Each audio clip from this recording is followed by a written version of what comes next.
this world, there's two kinds of people, my friend. Those with loaded guns and those who dig.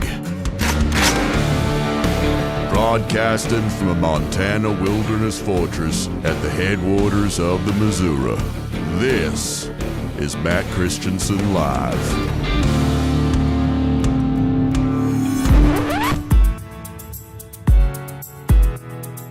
The organization you have talked about this week, Leaders We Deserve, $20 million to primary, possibly so-called asleep at the wheel Democrats in safe seats in the House. Why? Look, ultimately, our approval rating as a party is at 27% right now with our base. There's all this conversation that happens around our messaging all the time, and here's the deal. You can have a great script, but if you have actors that are awful at their jobs, it doesn't matter how good that script is or how good the message is if people aren't really able to hear it. We're not paid actors. It really happened. Shut up, bitch! I believe in fighting. Ooh, don't do it. That is what people want to see right now from the Democratic Party. We just saw an example of that with Senator Van Hollen going to El Salvador to say, we need to meet with this man. I doubt it. You are fake news. Look at this fake news. Jeez. Very fake news. Soy ilegal. Get out from America, go back to where you come from, okay? I can't believe that someone would have so much hate in their heart. Well, it's not my concern. All right, America, go to the YouTube right now. Skag free, whoever he is. Dude, Matt straight up sucks. How dare you? All right, go. In 5, 4, 3. I can't do it. We'll do it live. Fuck it, we'll do it live. Hello and welcome to the show. This is Matt Christiansen Live for Easter Sunday, April 20th, 2025. Thank you for tuning in. As you can probably hear in the voice, I was sick last weekend, then I recovered early in the week, and then late this week I got sick again. Is it a return of the original sickness? Did I get something new? Either way, I'm once again diseased, so bear with the voice. Sitting shotgun tonight is my friend, Matt Palumbo, content manager at BonginoReport.com. Find his links in the description. Welcome back. Thanks for joining. My pleasure. My friend Bering will stop by in about 30 as well. We'll talk about some of the topics in his recent videos. In the news for discussion tonight, the Supreme Court issues a ruling in the middle of the night on Friday or Saturday. I guess it was early morning Saturday. We're going to stop those Alien Enemies Act deportations of those Tren de Aragua guys, or alleged Tren. They're just Venezuelan fathers, I've been told. Just like a fellow Salvadoran father, Mr. Abrego Garcia. I'm finally getting where those liberals who want to pack the Supreme Court are coming from. Well, it's a temporary stoppage while the case plays its way out. So it's not really a sky is falling thing, but I think it's fair to ask, as I've seen many posts asking this week, how many injunctions against deportations were there in prior administrations? I don't remember this being a thing growing up. I saw a chart where it was like 90 plus for Trump, but then you could add together Obama and Biden and then multiply it by I think 5, and it wouldn't even be close. Yeah. It was someone watching this knows the answer, but I saw something like that recently. Alito ripped the rest. Only Thomas and Alito dissented in this ruling, and Alito ripped the rest of the court for, ironically, violating normal process to do it. Senator Van Hollen is back from his trip to El Salvador, speaking of that Maryland father. But he met up with Mr. Abrego Garcia. He's now defending the record, saying he did not, in fact, touch the salted or sugared rim of that margarita or whatever that beverage may have been, because that's what's important about that meeting. Later in the show, David Hogg reveals his plans to revive the Democratic Party and says they need more Chris Van Hollen-style antics, more Salvadoran margarita trips, not fewer. And I've got a Hoax Hate triple feature for you as well. We'll catch up with your super chats too. Speaking of, hey, if you enjoy the show, please consider supporting the show. You can do that one time or recurring for as little as $1 a month over on my website, mattchristiansenmedia.com/support. Support for the show not only helps me sustain, but it helps me pay the people who make the show possible as well. There are also perks available for your support. And don't forget, there are lots of new graphics available in the merch store too, t-shirts, mugs, and more. Likewise, merch sales help not only my operation, but they support the designers who made the graphics as well, all of whom are listeners of this stream.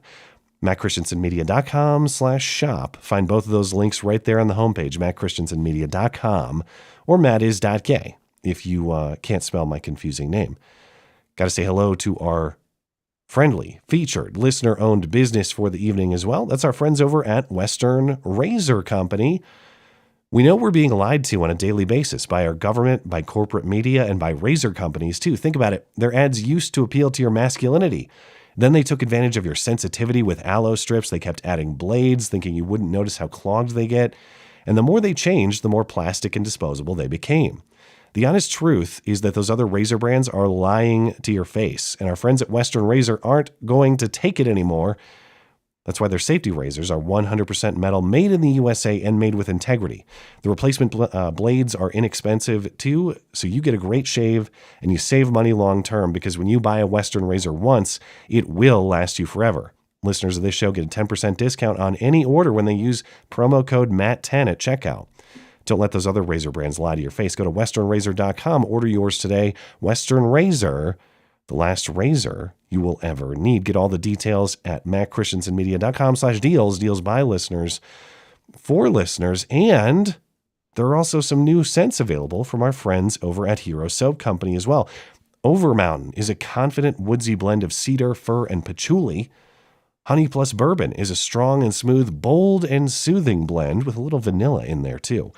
As always, get 10% off these new soaps or anything else from Hero Soap Company. Bar soap, liquid soap, shampoo, conditioner, cologne, and more. 10% off using promo code MCListener at HeroSoapCompany.com. 10% off everything from Hero Soap. Promo code MCListener.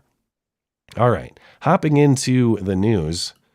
We'll get right into that Supreme Court case. So, or that it's a ruling. It's not a decision on the merits. It's just stopping these deportations of these particular Venezuelan guys for the moment. So, recall, of course, the ongoing court battle over Trump's deportations under the Alien Enemies Act, the 1798 law. That's always cited in the media. 1798 law. Like who would ever care about such a thing? A law passed in that. Also, the Constitution is crucially important. Yeah, exactly. But, right, the 1798 law that allows for immediate deportations of members of hostile nations. Now, it's usually in the law, it's during a time of declared war. There are also other circumstances where the president can act unilaterally to do these deportations in a time of non-congressionally declared war. So that's the legal question about these deportations. And Trump is using these over the last X amount of weeks or months to swiftly deport these suspected Tren de Aragua or MS-13 gang members to, the Maryland Dad Club down in El Salvador. So D.C. Judge James Boasberg originally ordered those deportations stopped, and he ordered Trump to turn those planes around. That was mid-March. And then the Supreme Court stepped in and said, well, D.C. is not really the right jurisdiction for this order and this case. These guys are in Texas. They're currently being detained in Texas. So ACLU, people challenging on their behalf, you have to bring the case to the federal courts in Texas. So they did that. The case went to Texas. The deportations again got stopped by a different district court judge. And then that injunction itself got appealed back to the Supreme Court. And now, late Friday, early Saturday, the Supreme Court told the Trump administration not to do any deportations of these Venezuelan guys who are accused of being Tren de Aragua members. So the Supreme Court is, they're not evaluating the merits of the case, as in whether the Alien Enemies Act is being properly applied or not. They're stopping the deportations while the case is handled by the lower courts. The legal challenge is brought by our great freedom defenders over at the ACLU, because, of course, American civil liberties means you're standing up for foreign people who have no right to be here. Non-Americans. Yeah, right. That's just the CLU, and even that has a little asterisk on it, I think. Now, as far as I understand, this order only applies to these specific Venezuelan guys involved in this lawsuit. It doesn't necessarily block any Alien Enemies Act deportations, but presumably if Trump were to try more for the moment, the ACLU would be right there to defend your American civil liberties by upholding the rights of alien enemies to be here, and you'd get some sort of temporary outcome just the same. So, you mentioned that you're irritated with the Supreme Court on this. What are your thoughts? I was half joking about the packing of the courts, although, it's I think Biden set the precedent here. People are always saying of conservatives will always make this argument of like, well, if we use the government in our favor now, then when the left takes power, they'll use it against us. And it's like, well, it's reciprocal, just like Trump's tariffs in this case. The Biden set the precedent for just not listening to the Supreme Court with the whole student loan bailouts, or he would just tweak it slightly so it was technically not what the Supreme Court ruled on. And with the ruling that he had to bring back the so-called Maryland father, who, even if he does come back, is going to get deported anyway, he just didn't listen to them and nothing's happened. So, and they really can't. I don't know. Well, I would even dispute the characterization that he didn't listen to them, because they said, like, facilitate. You have to facilitate his return. It's like, well, but he's a Salvadoran guy in El Salvador. What do you want me to do? Yeah. So get a drink with them, I guess. I don't know, but yeah, that's the point there too. Is that it's El Salvador is not their jurisdiction, so Trump would have to Bukele can always just say no, which he already did, and mocked it by saying, "So you want me to smuggle a terrorist into the U.S.?" Which was the best way of going about it. And all these liberals, by the way, there was this conspiracy theory going around that the so-called Maryland father was dead, and that's why no one knew anything about him and all that. So they were wrong about everything once again. I guess the outrage is he should be deported to a third country that he has no connection to, because if he comes back and he just gets deported under the 2019 deportation withholding order, my understanding is he can still be deported to any third country. He just can't be deported to El Salvador specifically. So if we sent him to North Korea, just like allow him to parachute drop into Pyongyang, that's fine. Legally, now we've followed the law, and old Kilmar is going to have to deal with Kim and company up in North Korea. That's fine, but Alito ripped into the court a little bit on this ruling. As I mentioned, it was just Alito and Clarence Thomas writing in dissent. The majority actually did not offer any reasoning. They just issued the order, and 7 of them signed on, and only Alito and Thomas wrote this dissent. But Alito is ripping the court for making what he believes is a legally and procedurally questionable move. Alito wrote literally in the middle of the night. It's so bad he sounds like an 8th grade teenage girl or something. Literally. You guys, literally in the middle of the night, which they did. Yeah. The court issued unprecedented and legally questionable relief without giving the lower courts a chance to rule, without hearing from the opposing party, within 8 hours of receiving the application, with dubious factual support for its order, and without providing any explanation of its order. Alito says the Supreme Court really only has jurisdiction here if the Fifth Circuit Court of Appeals, which is the appeals circuit for this case, or this jurisdiction, they have jurisdiction first. The Fifth Circuit can only act if the order is appealed with a preliminary injunction, not a temporary restraining order. Legal technicalities here. But Alito is saying legal technicals about judicial process were not followed. And he's saying the ACLU is manipulating the process by prematurely appealing something to the Supreme Court that wasn't even denied. Mm-hmm. So he's saying where the Fifth Circuit, the appeals court, should handle this matter, the Supreme Court is taking it instead, violating the normal process of judicial review. Now, there are emergency petitions, which this is ostensibly, but you have to have something that is denied, and there wasn't something that was actually denied here. It was just like anticipated that it would be denied, is the argument that Alito is making.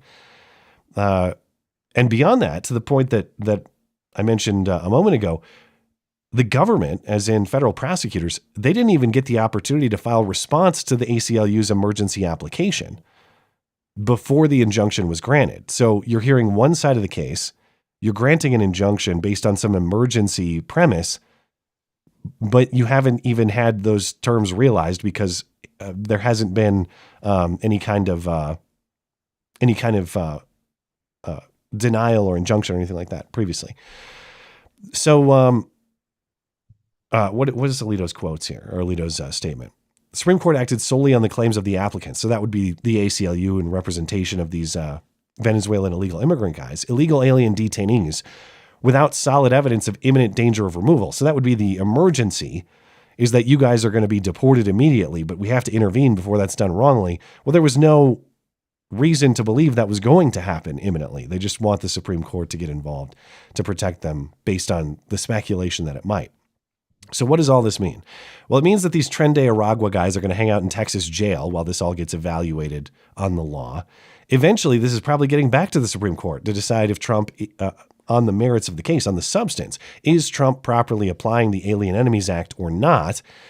In the meantime, these expedited deportations under the Alien Enemies Act probably going to be paused or slowed down, even if Trump tries them against others at all. But, it's okay. It gives us all an opportunity to have a margarita of understanding with our local illegal immigrants, our local dads. So take advantage of that. The thing I don't get about this, okay, yes, they're trying to block deportations under that specific act, but can't they just be deported anyway in general? Like through the normal procedures? Yeah.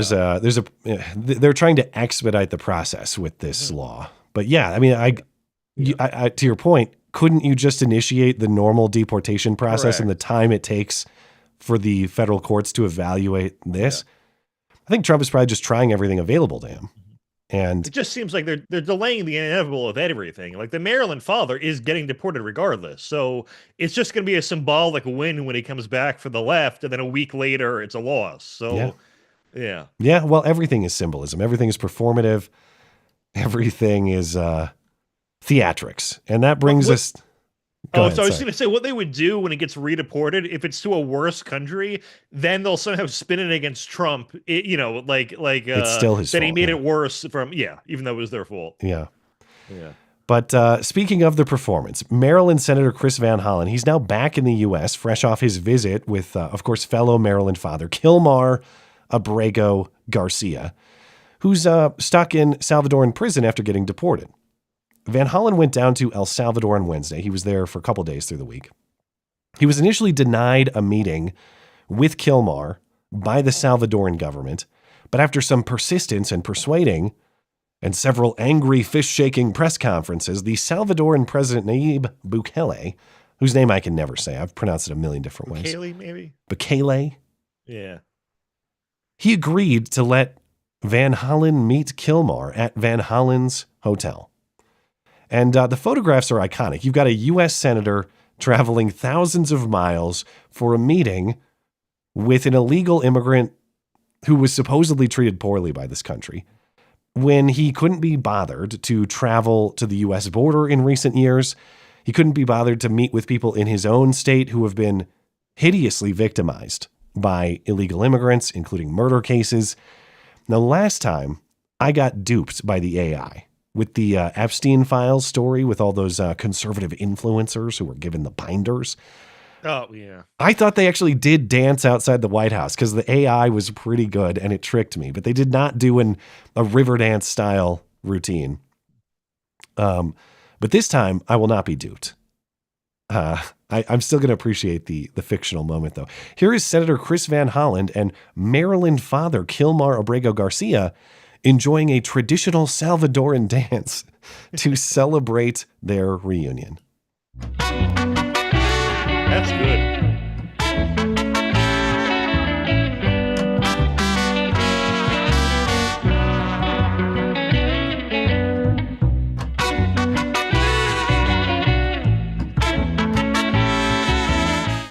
Look at this fat. That's courtesy of the Rican memes on X. Now that one has a little bit there's a little glitchiness in it, and it looks like they just play it forward and play it in reverse. That's how you can tell, but it's still getting pretty good. Still good. Yeah. Yeah. By the way, the third guy in there, that's a translator. I was just going to say, he doesn't even speak English. Model citizen. You know? Why does a Maryland father need a translator? Yeah. But no, they didn't actually dance. And no, they didn't have margaritas either. No matter what you think you see in that photo of them drinking here with what looks like some kind of garnish on the rim of the beverage. No, that's not a margarita. No matter what you think. It's very important that we get this correct. He kind of gave the Bill Clinton defense. I was served, but I didn't drink. Which apparently in El Salvador, they just give you a margarita without asking. It's a weird place. So it all starts with the Salvadoran president, Bukele, posting these photos of the meeting and saying, wow, Kilmar is miraculously risen from the death and torture camp, and he's sipping margaritas with Van Hollen in this tropical paradise.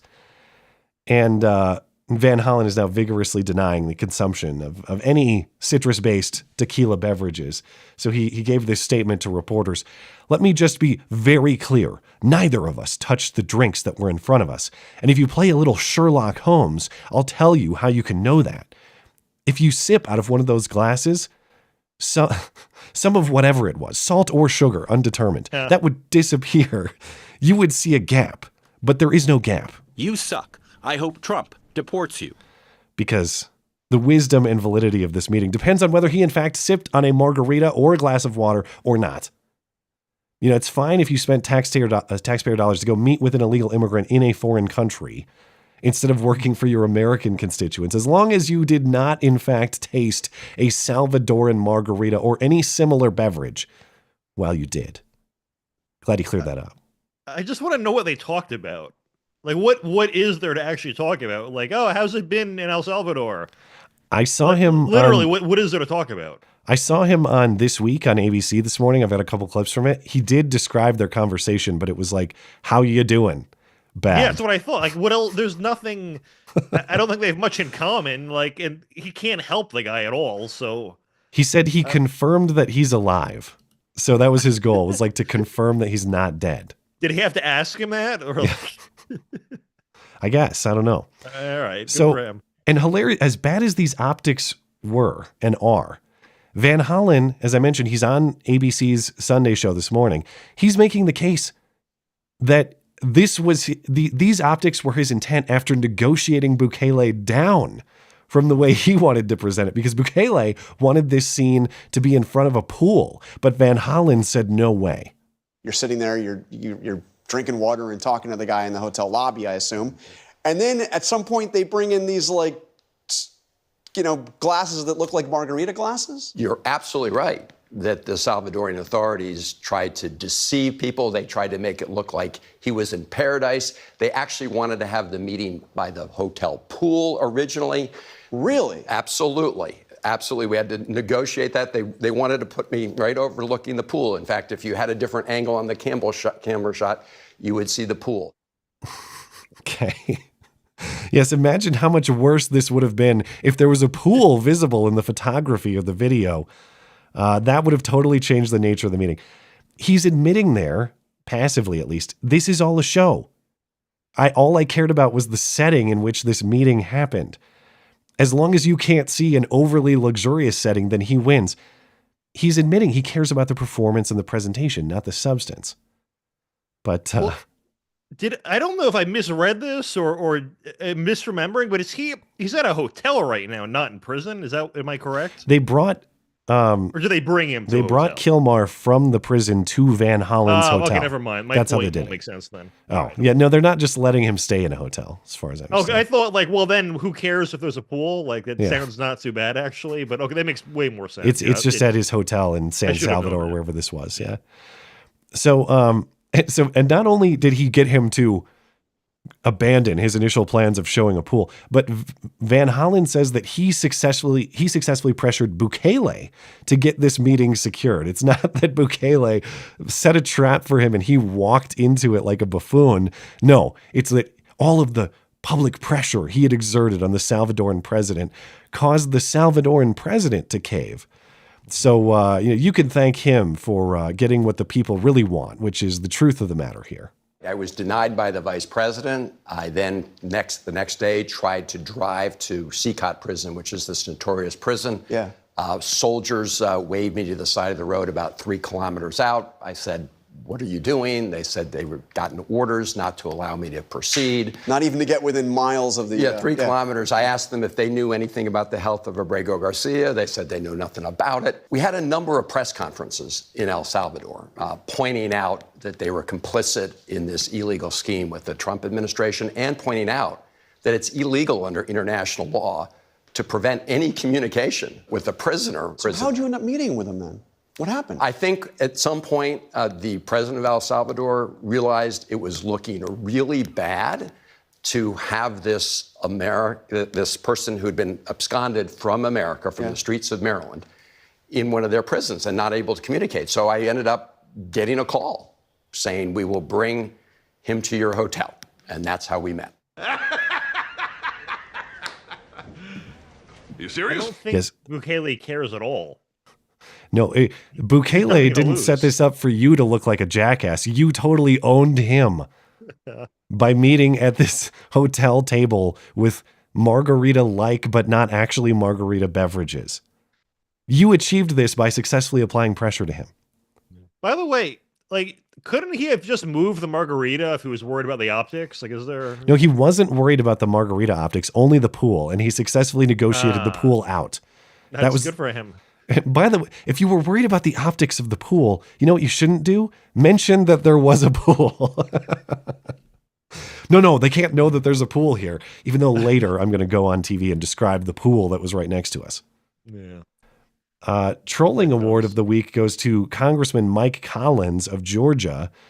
I don't know if he actually did this or if it's just a Photoshop or an AI image, but he posted, I guess that while Van Hollen was gone, he changed his plaque outside his congressional office to the senator for El Salvador. So I hope that's real. I don't know if it's real or not. It's probably vandalism if it is. He'll be prosecuted immediately. I got a Fox News push notification over it, but I didn't actually bother to read the article because there's like, I get them too often to read everything, but that leads me to believe it's probably real. Maybe he did. If it's worth that, you know? Yeah. Well, meanwhile, Abrego Garcia's wife is still doing her public protests and media tour. This is a page from her domestic violence restraining order application. But yeah, we learned this week that despite media claims that there's no evidence that this Maryland father Kilmar has ever been violent, his wife actually described violent events she experienced with him pursuant to these restraining orders. In one May 2021 case, and my understanding is there are two, but this wife, Jennifer Vasquez, says Kilmar raged and punched and scratched her, leaving her bleeding. Jennifer was asked this week on Good Morning America about these restraining orders that she pursued. And she said, she really had no response other than what appears to be a long stare and a statement that Kilmar is alive. I have to ask it. You did take out a temporary order of protection against your husband in 2021. Were you in fear of your husband?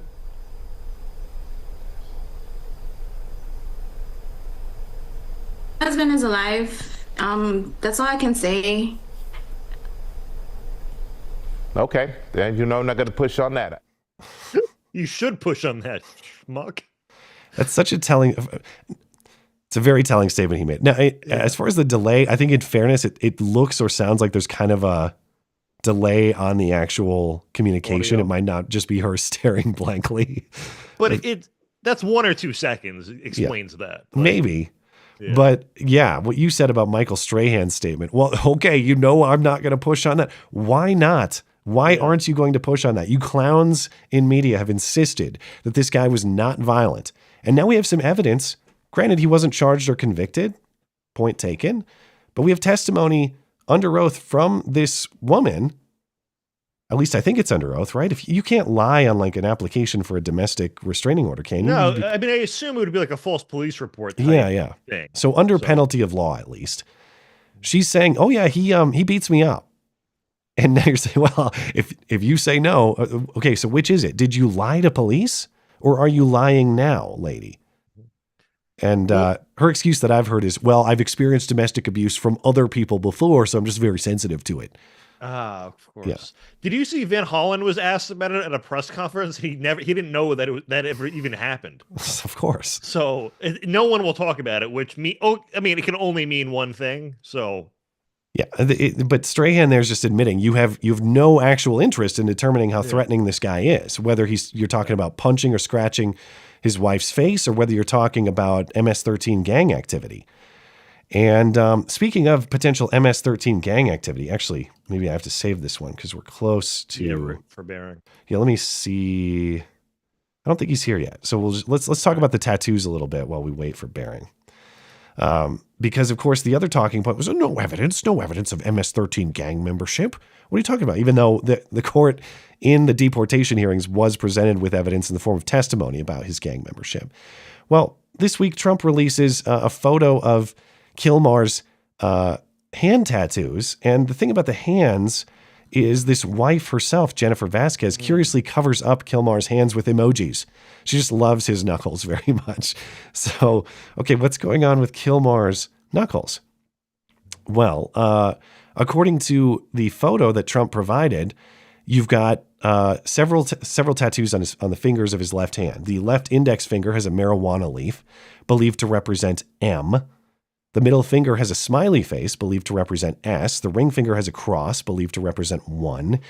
His pinky finger has a skull, believed to represent 3, as in MS-13, MS-13. The skull would be the 3 holes in the skull, or the 3, I guess. Now, these tattoos do look visible in the photo from the meeting with Van Hollen. It's not super clear, but it does look like they're there. But according to media and activists, this is all some sort of big Photoshop op. The Independent ran a story over the weekend. Headline, Trump appears to hold up altered image of Abrego Garcia's hand. Now, what is the evidence that the tattoos are faked or Photoshopped as alleged? Is it the MS-13? Oh, you're getting there. Yeah, you've correctly predicted. What else could it be? Yes. But I scrolled down through several paragraphs. Several social media users expressed doubt. Okay, so you got randos who tweeted. Let's examine the randos who tweeted. A former Minnesota state representative named Linda Higgins, who just says your Photoshop is bad. You have a guy with 6,700 followers that got 27 likes asking the question. And then you have a tweet from another account with 71 followers that says your point. Hey, MS-13 looks like it was typed on there. Well, I think it might have been. Oh, you mean the actual text MS-13 in the photo here is not a tattoo? It's just it's characters on the photo to explain what those tattoos actually mean. Thank you for the clarification. There'd be incredible tattoo work if you could actually draw like that well with the ink. I mean, they can. It's just if you're going for symbolism. Now, in fairness, do I know for sure that means MS-13? I don't. Do I find this to be a plausible description of the symbolism of the tattoos? Sure. But if you actually thought that those text characters were on his fingers, you're retarded. And also, why would you do the symbolism in the first place? Like, let me clarify what these symbols mean with explicit letters. That defeats the point.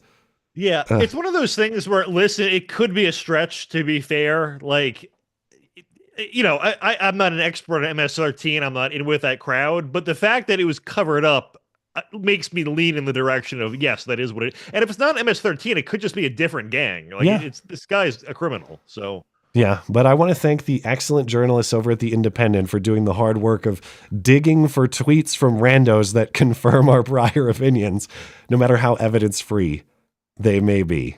Very much appreciated.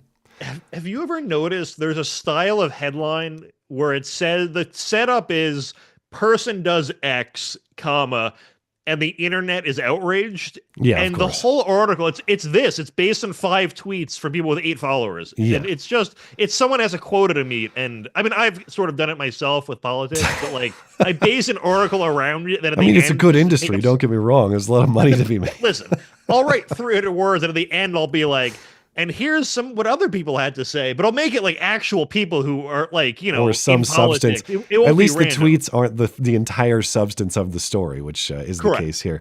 Anyway, I got to get to Bering, so I'm gonna step out, and I will see you back here in about a half hour. Always. All right, I will be right back.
Welcome back. My guest tonight is Bering, everyone's favorite Bruin from Down Under. Are you there, sir? Oh, there we go. I got a bad connection or what? Hang on. All right, yeah. We're fixing it. Yeah, I can. It's just your mic's really hot. Hang on. Yeah. I got that music's real loud in my ears. Oh. Well, hopefully not for the audience. It should be good. But hang on. You know what it was? I'm a dickhead. I had your stream unmuted. What is this? How long have you been in this business? You want me louder? Actually, it's still a little hot. You want to turn it down a little bit? Oh, it's a little high. Okay. Yeah. How's that? Yeah, that's good. That's good. Yeah, cool. How are you, man? I am doing well. Thanks for joining. Of course, find Bering's YouTube and X accounts linked atop the description. But man, you were talking about a couple stories this week that I didn't have a lot of time to pay attention to that I wanted to get into. This UK Supreme Court decision that trans women are not legally women, and then we got to talk about the chicks in space moment. Yeah. We'll get into that too. But so what's the deal with this? And by the way, bear with my voice. You can probably tell. No pun intended. Bear with my voice. But it's been a rough week. So I was going to ask if you got a cold or something. Have you? Yeah. Well, I got sick last weekend, and then I thought I got better, and then it came back. So I don't know what's going on. But I assume Fauci is behind it. Yeah, I've had that recently. I actually went to the Whit Sundays, which is like some of the most beautiful islands in the world. Went there for about a week and came back with the worst cold. Because I don't know why. Because I think I was in the water too long, and yeah. Well, what's the deal with this UK Supreme Court decision? So, I guess it protects. Or it says that legally speaking, trans women are not women for the purpose of their anti-discrimination law or something like that. Correct. Yeah. Look, I haven't read the full. I haven't read the actual judgment. It's pages and pages and pages. But I've just been following the salt as I do on the internet. Of course, yeah. And this thing just sort of popped up out of nowhere. I had no idea that this was even sort of in play. But so there's this group from Scotland that were basically arguing that Scotland a few years ago put in this quota that a certain amount of board members in public companies have to be chicks, right?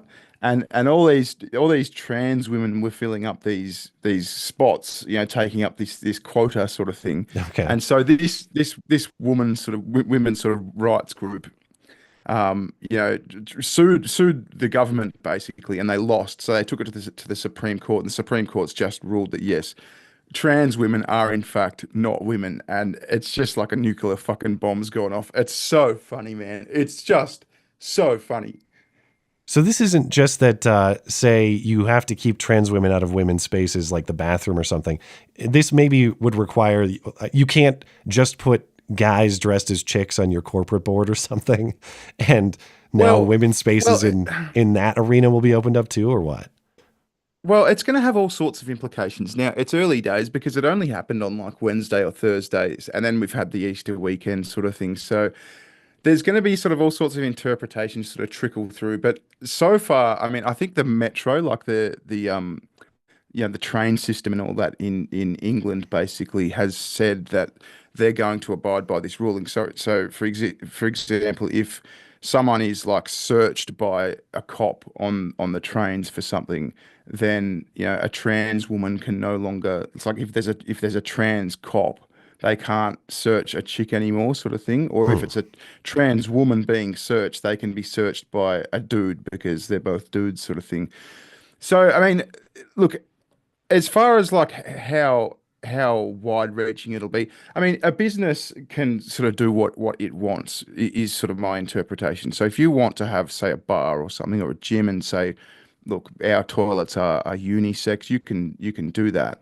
But I think they're going to struggle to sort of advertise a woman's only thing and then have it be opened up to everyone. I think that's going to open them up to lawsuits and that sort of thing. Well, you mentioned the salt.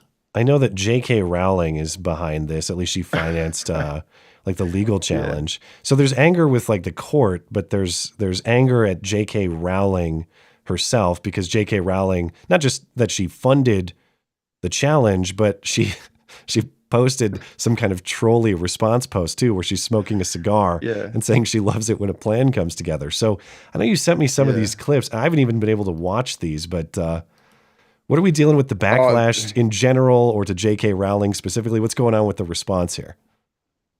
Well, as far as J.K. Rowling goes, yeah, look, I understand she contributed like 70 grand or something, which is a piss in the ocean. She's a billionaire. But she's basically funded a lot of this fight. I think it sort of largely got to the Supreme Court because she sort of bankrolled it. So now she's just sort of lapping it up. She's saying, "Well, this is a win for chicks everywhere," and I agree with her. And so I mean, and now there's like protests and all that. They had a big protest on the Saturday, or it was yesterday, so that would have been Good Friday, I think, in England, in the UK. And yeah, my God, it's nuts. That clip that you're just showing there, that's one of the funniest things I've seen this week, I think. This looks like some kind of tranny fight, but all right, let's see what it is. Fuck you! No, because I'm cool. It doesn't matter. I was defending you, little pussy. I defended you. Pussy, little wearing cunt. Go fuck yourself. You little fucking little dick. You got this. You can't even come. You're a fucking asshole. Fuck right, come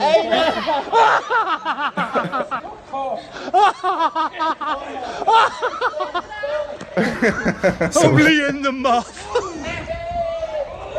So wait, is that now legal under the new legal interpretation? Can you harass and I guess briefly physically fight trannies on the street? Well, I just find it so comical that they're like, oh, look, we're women just like every other woman. You know, we deserve to use the women's bathroom. The second they get offended or get like, roughed up or something, it's like, listen to you fucking cunt. Like the bloke just fucking It's comes a bar out, fight, yeah. Yeah. What do we got here? What's this J.K. Rowling protest? Yeah, this was just a random one I tweeted out, but this was I forget what the significance of this one was, but it was obviously funny because I've retweeted it. So. Dundee, I thought that was an Aussie thing. Dundee, is this Australia or is it England? I don't know. I think. Well, that's just in Dundee. I think Dundee is in. Is it? I could be wrong. It could be Scotland. I'm not sure. I have heard of a Dundee. Shows my American ignorance. Yeah. Anyway, here we go. After this protest, I'm going to use a women's toilet. Then I'm going to use another women's toilet. Dude, I always joke with these people, that they're fighting for the sacred right to take a shit next to your daughter. Okay, and that's supposed to be like a minimized point. Like, oh, what a straw man. They're fighting for so much more. His first point: I'm going to take a shit next to your daughter, and then I'm going to take another shit. Yeah. After this protest, I'm going to use a women's toilet. Then I'm going to use another women's toilet. Fuck you, J.K. Rowling. You'll never stop me from peeing. The only person that's shite is you. So we should all take a shite on you. J.K. Rowling is trying to stop them from peeing. Okay. Yeah, and look, the thing that gets me is that they act like this is like some big sort of civil rights sort of protest. Like this is it's Stonewall or whatever it was. What was it? Was the big gay rights thing? I forget what it is. Oh yeah, is it? I forget what it's called, but San Francisco something wall. Yeah, something wall. But they act like it's was Stonewall like fundamental rights, rights thing. Yeah. And like they're talking about pissing and shit, where they're pissing and shitting, for Christ's sake. And look, I've said what you said many times. You want to have a shit next to my daughter. Like we did a video the other day, me and Tits, where this tranny was talking about like, oh, we've got to stand tall and we've got to keep fighting the good fight. We'll fight the good fight forever. What's the good fight, mate? Really, you want to get your fucking knackers out in front of my daughter? That's the good fight, really? Yeah. Jesus. Yeah. Well, the argument was always we just want to be left alone. Please just leave us alone. And I bought into that many, many years ago. Sure, I'm happy to leave you alone. Then they were left alone, and suddenly it morphed into, no, we have to be in your face all the time, and you have to surrender everything to us, or we will call ourselves victims. It is amazing how what started as what seemed like a sensible appeal, and I mean that all the way back to like the gay marriage stuff, which kind of started this sequence of events. Like what seems sensible has morphed into something completely insane over a decade and a half, 2 decades time. Yeah, that's right. And look, I'll add in my disclaimer. I always feel the need to say this. I don't care if someone wears a dress and pretends to be a chick, but like, we're not going to pretend that you're not pretending. You know what I mean? Yeah.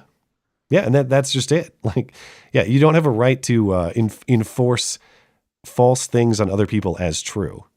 Yeah, I think you have a right to live in silly ways if you'd like to do that, but certainly you don't have a right to force people to act as though false things are true, which is the boundary that we're crossing these days. Yeah. So this UK Supreme Court ruling, right? I understand that that they're still part of, or they're still subject to the European European Human Rights Tribunal or Human Rights Court or something like that. So I don't think this is as final as it gets. I mean, I think it can go to this higher court in the European Union, which I don't know why. I thought they. Well, I thought this was. Why does the EU have jurisdiction over this if they left the EU? I don't know. That's what I've heard. I haven't confirmed that, but that's what I've seen a few people say that. So whether if they make a different ruling, can they overrule the UK Supreme Court? I'm not sure. Yeah. Would they tell them to go get fucked? I don't know. But I thought Brexit was a clean cut. I thought, it must have just been a commerce thing or something like that. I'm not sure. Yeah, that was so long and drawn out. You're probably right. There are still different ties that never really got dissolved, and who knows? That's a legal mess I don't understand. But you sent me this one too. What's this last one? Whatever this spectacle is. This is just funny. Just play it. Just play it, bastard. One struggle, one fight. Palestine trans rights. One struggle, one fight. Palestine trans rights. One struggle, one fight. Palestine trans rights. One struggle, one fight. Palestine trans rights. One struggle, one fight. Palestine trans rights. One struggle, one fight. Palestine trans rights. I think those might be distinct fights, actually. Yeah, sir. I think you'll find they're very, very different fights. I was watching Carl Benjamin talk about this one yesterday, and he made the good point that imagine like the leaders of Hamas, right? They're in Qatar or whatever. Yeah. And one of their underlings sends them this particular clip and goes, "Brother, we have support in the West. We have support from the UK." And they watch it. Just imagine being a fly on the wall watching the bloody Hamas leaders' faces. Jihadi John's got your daughter at knife point in the bathroom, forcing her to watch the guy take a shit. Is how that's working. Anyway, I want to talk about the historic space flight as well. Yeah. Well, I say historic because I thought they were advertising it as like the first all-female space journey. It's not. It's like some Russian chick went to space on her own in the 60s. Is that right? But then I looked into it. You know why it's historic? Because one of them was the first Vietnamese or Southeast Asian woman to go to space. Another is the first Bahamian. Is that the term for Bahamas person? Bahamian woman to go. And I don't know if you knew this, Katy Perry is the first woman named Katy Perry to go to space as well. So very historic in that regard. Well, I think they were touting that Katy Perry was the first pop star to go to space. So. Okay. So suck on that, That's Madonna. true or not? Yeah. I mean, this thing was a ride. I mean, it was all autonomous. They went up past the Kármán line, which is like 100 Ks or say 66 or something miles up. So, I mean, it's barely sort of zero gravity now. And it's almost like, how much of that zero gravity is just inertia, like they do in the, how they take people up in jets and then just dive basically. And it's zero gravity. I'm not sure. Like if you were stationary at 100 Ks up, I'm not a scientist. I don't know whether that would be zero gravity. Well, and to clarify too, you use the term autonomous. I want to make sure everyone understands.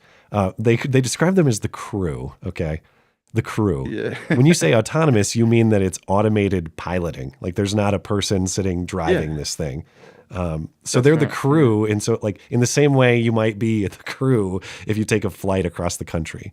I don't know by what measure or definition they're the crew, but they're calling them that. Yeah, and look, it's very similar to Stockton Rush and Ocean Gate. He'd get paying passengers and call them the crew as well. Remember that? I'll take your word for it. I don't remember it, but yeah. Well, those billionaires that got killed down, halfway to the Titanic, they were crew as well. Oh, yeah. Okay, yeah. Now I do remember that thing. Yeah. Yeah. Yeah. So yeah, man, that was really funny. Did you see? I think the funniest part of this whole thing was the Katy Perry interview after they landed. Did you happen to see that? I watched your video on it. I think I got a little bit of it here. I can play Katy Perry, among many things, talking about the rigorous training that they had to go through to be part of this crew. It is the highest high, and it is surrender to the unknown, trust, and this whole journey is not just about going to space. It's the training, it's the team, it's the whole thing. I couldn't recommend this experience more. This is like up there with all the, different tools that I've learned in my life, from meditation to the Hoffman process. This is up there because what you're doing is you're like really finding the love for yourself, because you got to trust in yourself on this journey. And then you're feeling the love when you come down, for sure. And you're feeling that strength. So I feel really connected to that strong, divine feminine right now. By the way, you're such a badass. I love that the month of April, you're like, I'm going to space and I'm launching my tour. It is the high. Well, yeah. And I'm sure, as you guys were talking about in your video, those things are probably related. This might be more promotional than, say, like an actual performance achievement. And she seems to be off her tits on something, doesn't she? I mean, she's feeling the love, the divine feminine. She might have. That's. Well, she was. She brought a daisy or whatever. That was like her exiting the ship, and she had her daisy. Maybe she had. Maybe the daisy was an edible or something. You're right. Well, apparently Daisy is the name of her kid, so I will give her a pass on the Daisy. I mean, it's still pretty gay, but I mean, to get off the spaceship and kiss the ground. Have you seen all the conspiracy shit as well? I mean, it's not really conspiracy shit, but the doors and all the door. I don't know the door, but I wanted to ask you about that because I saw people, without paying a bunch of attention to this week, I saw people tweeting, I think this is fake. Like, that ship doesn't look like it's been through the atmosphere. This is all a hoax. Do you buy into any of it? Well, yes, I did notice that usually when things come back from space, they're all black because they've made re-entry and all that, and it's really, really hot. But I mean, they've only gone 66 miles up, so I mean, does that explain that? But I think the big thing was the door. I mean, supposedly, what's his name? Jeff Bezos has got this tool that you need to open the door. And about 2 minutes before he comes up with this tool and opens the door, they've opened it, and it's open to the inside. Now, I don't know much. I don't know anything about this, but does a pressurized vehicle, like you'd imagine that a pressurized vehicle would have an outward opening door, wouldn't you? That's some engineering design beyond my pay grade, but I suppose that makes sense. You're saying you need to maintain a certain pressure on the interior, so it would open outwardly? Yeah. So I mean, so a pressurized vehicle, you've obviously got all this pressure pushing in from the outside, don't you? Or is it the? Okay. I'm not sure. Look, So you're not talking about maintaining interior pressure. You're talking about exterior pressure. Well, I don't know how space works. Is there exterior pressure in space, or is it just nothingness? I don't know. These are physics questions I don't know the answer to. All I know is, I mean, airplane doors open outwards and they're pressurized. So. Yeah, but I always thought that was to maintain pressure inside. Is it to fight pressure on the outside? Yeah, well, it'd be the same thing because they're going up into the sky. So I guess it's one pressure relative to another. So yeah. Someone in the chat says it's not a submarine. Okay, yeah. So they're not fighting pressure from outside. That makes perfect sense. Yeah. So there's zero pressure in space. So they've got to maintain pressure inside. If you dispute our physics lesson here, just remember we're all supposed to take a physics lesson from Katy Perry. Okay, so I think we did pretty good. Yeah. Fact check us, motherfuckers. But I mean, that's the thing is, it's just like the insistence that this was some kind of some kind of achievement beyond just being wealthy and sitting there. Which, like, okay, I mean, if I'm believe this at face value. Like, you went to space. That's not common for people. That's kind of cool. All right. Can we stop pretending like they did something special other than being women with wealth behind them? You guys were talking about in your video, this whole space project is the project of a man. It was financed by a man. The ship was engineered by a man. The software and all the components that make it run inside done by men. And like you guys said, looks like a giant dick flying through the sky. The whole thing was manly, except for the women sitting in it. Yeah, it's just so funny that all these chicks rode a massive cock into space, then came back talking about like the divine feminine. It's really, really funny. I find that really funny. I was going to ask you, when I watched your video, you had Katy Perry says, "Oh, I got my big tour coming up." You guys are talking about like how she's promoting her tour. Yeah. Then you had a Katy Perry song about being a space bitch or something. I'm going to play the song and then I'm going to ask you a question about it. Yeah.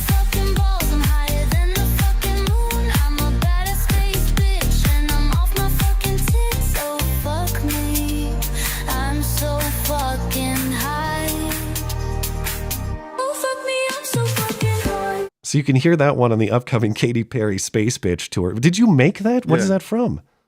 No, that's an actual Katy Perry song. She did an early release just to me, for this video. Now I have no idea what you're talking about. Like, where did that come from? I know you're musically talented. That's Suno, man. It's Suno.com, not a sponsor. Okay. Yeah, it's Suno.com. The membership, I think, is like a premium membership's like, I think, $8 a month, and it's fucking good. Like, you can put anything in the lyrics bar and it'll make it. So it made you an AI generated a Katy Perry Space Bitch song for you? Is that what you're saying? Yeah. So I've just written those lyrics. So I've written the lyrics. Cool. I took a flower to space and I was high as fuck. Now I see angels everywhere and I feel love all around me. I'm trooping fucking balls. I'm higher than the fucking moon. I'm reading it here. I'm a badass space bitch and I'm off my fucking tits off. Fuck me. I'm so fucking high. I couldn't believe it. I'm like, that sounds like a real pop song, but it sounds like the way Baring would write it. And I know that he and his wife are musically talented, but I've never heard them make music like that. It doesn't sound like her voice. That's Suno. That's Suno.com. It's really, really good. It's go. in a few of our videos. Like, sometimes it's just really funny to have a song. And it's just like, this technology has advanced so much. That it is just, I haven't done the AI music yet. That's new to me. Yeah, man. It's pretty cool. How does it work with rights and stuff? Like, you can put that in, get that song. Who has the rights to the song? Well, there's a bit of confusion about that, I think. So I think it depends on what sort of membership you have. So I think it's like, if you have it like a premium membership, you can use it commercially. If you don't, you can't, sort of thing. But so the AI has the rights. They have the rights. Well, I think, look, put it this way: it could be like a real Pandora's box in the future. Yeah. Like, if someone makes, say, a song and puts it in like an ad, and it gets really wide coverage and makes a fuckload of money or something like that, I think there could be some real legal. I think they're screwing you over for them to try to take the revenue generated on those amazing lyrics. They're ripping you off, man. You got to renegotiate the deal. Well, no, they're not taking that. No, I've got the rights to use that, I think. Or put it this way, they haven't done anything about it. I'm collecting money from that video. No, you need rights to Space Bitch for sure. Yeah. Anyway, before I let you out of here, anything else you're paying attention to lately that you think is worthy of some discussion? Look, America's always fun. Just America in general. It's my favorite reality TV show. So you guys always get up to, kooky, wacky shit. So I'm sure I'll be talking a bit about America this week. I mean, I heard you guys talking about the Supreme Court thing and the what was it? The El Salvadorian guy. Yeah. I mean, that's interesting. So do you think it was just MS-13 in wingdings on his knuckles, or what do you reckon it was? It seems plausible to me. I don't know that that's for sure the intended symbolism of his tattoos, but I do know that his wife is trying to hide his tattoos in social media posts. That tells me that there's some significance to them. And frankly, I actually don't much care if the guy is MS-13 or not, because his deportation order was not based on his gang activity, although that is potentially relevant to undoing the reason why he was still here. But he was adjudicated in 2019 as an illegal alien present in this country eligible for deportation. Then he was ordered not to go to El Salvador, but he's from El Salvador. So maybe there's some technicality there that you can't send him to El Salvador, but he could be legally deported anywhere else. I think it's nice to send him to his home country. I think that's courteous. Yeah. So if they want to bring him back and dump him off in a hostile country, okay, but you get what you ask for at that point. Yeah. Yeah, but look, I mean, I think I'll be sort of, I'll probably talk a bit more about the UK tranny stuff this week, because that's sort of heating up. That there's going to be some real tantrums this week. But yeah, that and American stuff. I think we've got an Australian election coming up, which is just boring. Like that, they don't do anything interesting. It's just like, oh, we'll give you $1,200 off your tax. We'll lower the price of petrol. I want like serious bombshell accusations. Like someone call someone a rapist or something. For fuck's sake, do something interesting. All right. Well, that's my guest Bearing. You can find his work on his YouTube channel and his X account. They're linked atop the description. Anything else you want to promote before you're out of here? Nah, that's all, man. Thanks for having me. Of course. Thank you for stopping by, and I hope to see you again soon. All right. Speak soon. Cheers, buddy. All right. There he goes. I'll be right back after another quick break. Stand back and stand by.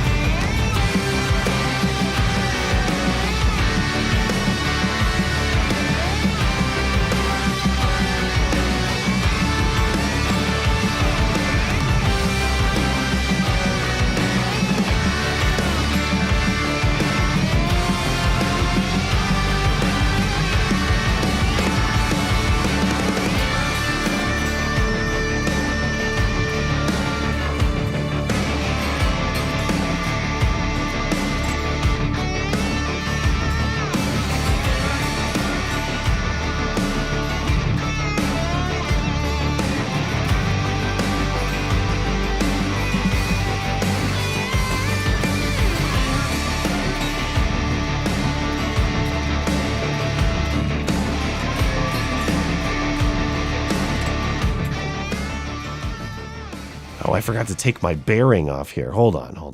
Let me fix this. Nice. I have, technical details I always mess up. Let me get the bear out of here. Anyway, still there. Yeah, I know. I got to go in here and get him out of here. There we go. I could just talk as Bearing. Do you want to try it? You want to do I could try a Bearing impression? Accent, but all right. Got to get to Super Chat here. Over on Rumble, we got Elbot making his usual appearance. I am not going to be niggardly. Thank you, Elbot. Very much appreciated as always. Yakko, 1977. It's the 250th anniversary of the battles of Lexington and Concord. Just as a reminder, the Brits weren't on their way to collect taxes, but to seize a colonial armory. Stay armed, fellow patriots. I didn't know. I guess I didn't know that there was like an armory at the center of that. But that's very interesting. I mean, it makes sense. Those things go hand in hand. Hey, pay us taxes. No. What are you going to do about it? Well, I have guns. So, that works. If you don't want to be under someone else's control, firearms are a useful tool for sure. And thank you for the recognition of American history. We're coming up on the 250-year history of the country. That'll be next summer, right? 2026 will be 250 years. What's the term for that? It's like bi-, sequa, centennial. I've asked this before. Plus a half centennial. Yeah. I don't know. We got to get that mic closer to you, by the way. Oh yes, always. 00 Chewy. He is risen from a fellow Easter worshiper. Well, happy Easter. Is that the term, that Easter worshiper? Maryland dads and Easter worshipers? I don't know. It works. We know what you mean. Yeah. All right. Thank you. And appreciate it. And happy Easter, of course.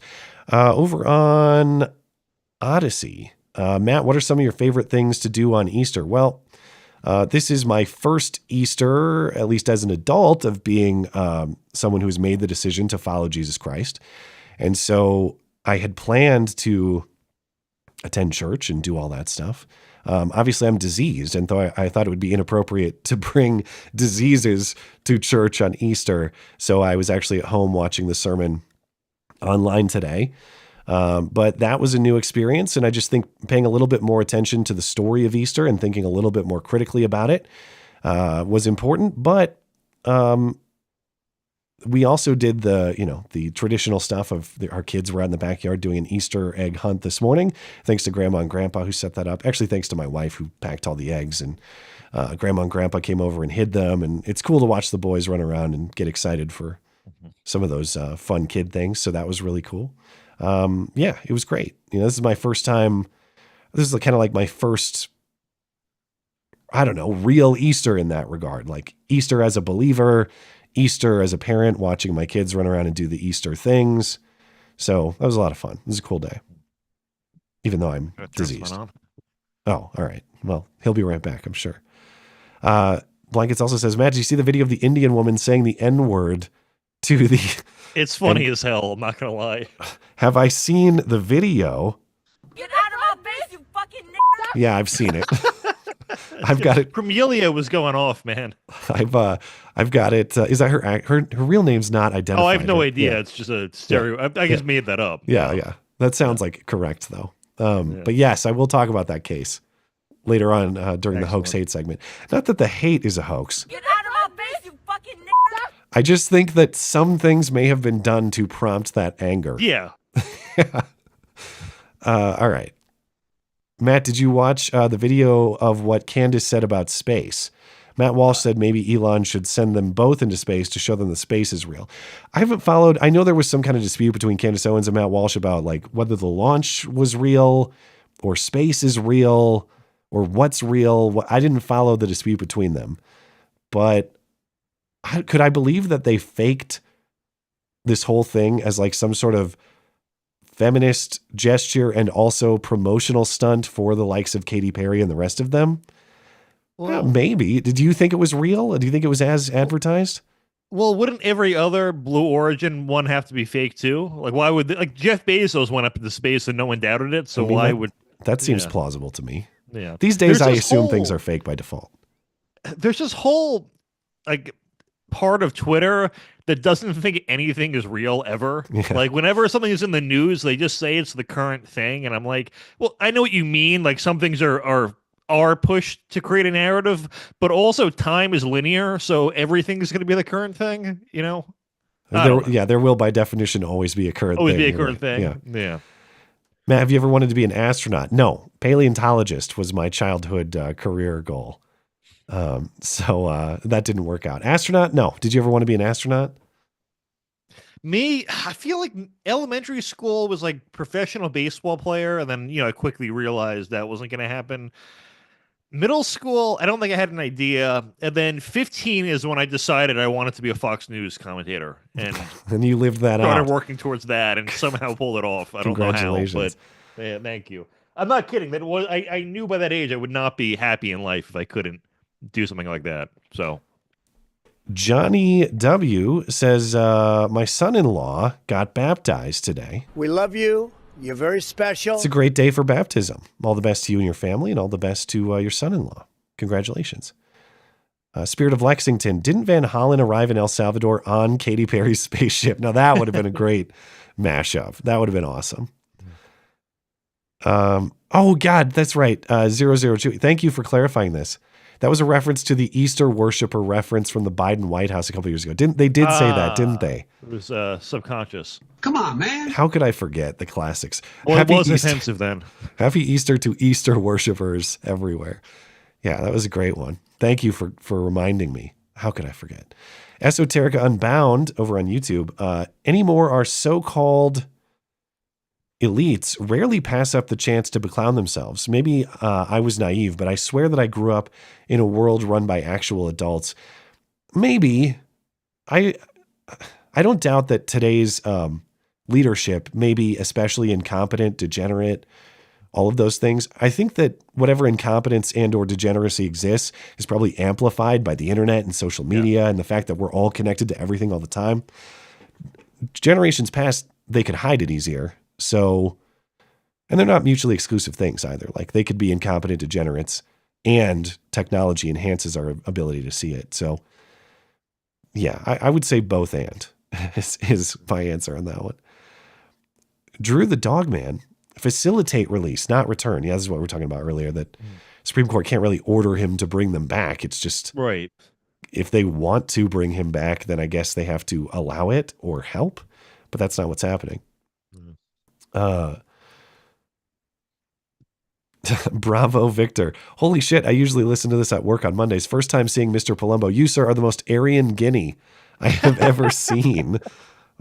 I'm not really Italian. I just have the last name. I'm like 20%. So I'm 97% Aryan. If you count me Italian, I guess you have to subtract that. But am I included in that? You're beating me in that regard? All right. Yeah. Bravo, Victor. Hads. I was stationed in Arlington, Virginia in 2004, and those tat symbols were everywhere. At the time, all I knew was there were gangs hacking people up with machetes. Yeah, I mean, I can't sit here and tell you I know for sure that's an MS-13 sign. I would say that the interpretation seems plausible. And to your point, even if it's not MS-13, I would bet it signifies something MS-13-y. Yeah. I'm repeating myself, but why would she blank it out if it wasn't? Yeah, the hiding of it with the heart emojis is it seems like it's got to be for a reason. Like with the domestic violence report, it would have. I know this would sound ridiculous, but if she said it was like AI or fake, that would still be a better answer because liberals aren't going to fact check it. So. These days, I would. I was just talking to Bering about his AI song. All right, that's legit. Could AI make a fake handwritten domestic violence restraining order application? Yeah, I could see. There's really good AI music. There's one I listened to. It was just about Dr. Pepper, and it was like a solid 8 out of 10 song. I'm not sure if that's commentary on the ability of AI or the lack of ability in musical artists these days, but you decide. The hook is the only doctor I trust is the Pepper Man. I'll send you it. It's good. That sounds like it could be in a song these days. Yeah, it's country. Yeah. God, my favorite. Who's the female rapper whose lyric is, "Bitch, you think you the shit, you ain't even the fart." That's my favorite recent lyric. I don't know. But yeah, what's her name? It's like, God, I can't remember. You could look it up, but whatever. People will know. If I remember, yeah. Injured Guardian says, is there a dollar minimum on Rumble or was I deleted? There's no minimum. It's possible. The system that feeds me the Rumble chats is always a little sketchy, as in sometimes it misses them. So I would assume that maybe that one just got missed. But I apologize if so. And as always, if I miss anyone's super chats, you can email me. I'll get you a refund. But thanks for supporting the show, Injured Guardian. I appreciate it. All right. I think we're all set on super chats. Let me make sure here. Looks good. All right. Let's get back into the news. We got to check in on our Democrat Party vice chairman. Awesome. DNC vice chairman David Hogg, because David Hogg has big plans to revive the party. David Hogg is going to oust existing Democrats or existing Democrat members of Congress. Why? To make the party even more radical and even more disconnected. So Hogg is leading an organization called Leaders We Deserve, which sounds like a very negative view of the country. We have the leaders we deserve, kind of, but he's saying we deserve better leaders. That's the idea here. And Leaders We Deserve somehow is still sitting on a pile of money despite all the USAID cuts. I don't know where David is getting his money, but he has $20 million to spend. And he's going to spend $20 million in part to primary House Democrats who are in safe Democrat districts. So David Hogg doesn't like that maybe there's a member of Congress from California, like LA or something, where it's a Democrat district, but they're not voting insanely enough to, I don't know, stop Trump at every conceivable corner or something. He wants to get them out and replace them with other Democrats. And David Hogg says he's doing this because the Democrat Party has low approval ratings. And so he thinks it's necessary to fix the party from within rather than focus exclusively on fighting the opposition. And on that point, on principle, I don't think that's actually insane. Like, Democrats do suck. People do hate Democrats. The brand is damaged. You could do better within the party and try to compete that way. But Hogg's details are completely insane. Hogg described his thinking on CBS, and I laughed out loud when I heard his description of the issue. He said, our script is good, but we need better actors. The organization you have talked about this week, Leaders We Deserve, $20 million to primary, possibly so-called asleep at the wheel Democrats in safe seats in the House. Why? Look, ultimately, our approval rating as a party is at 27% right now with our base. And there's all this conversation that happens around our messaging all the time. And here's the deal. You can have a great script, but if you have actors that are awful at their jobs, it doesn't matter how good that script is or how good the message is if people aren't really able to hear it. We're not paid actors. It really happened. Okay. First of all, the script is not good. Yeah. The script is open borders, communism, gay, gender bending. That script doesn't sell, no matter who tries to sell it. So Democrats don't just have a messaging problem. They have a product problem, the product being their platform. And no matter how many doctored polls you think you have to show that people actually support. I love when they trot out the polls. 90% of Americans support taxpayer-funded gay weddings for illegals. Why can't we get this passed? It's because your polling is slanted to get the result that you want. That's why. You can manipulate polls so easily just by the phrasing. Yeah. Like make it 90% in one direction and have it flip over on the exact same issue just based on how you describe it. And most people don't know anything about politics, so it's very easy to do. But I encourage him completely in this. I mean, following the Trump second win or third one, whatever your opinion is, I initially thought there's no way they're going to double down on crazy. Like, this will cause them to be sane.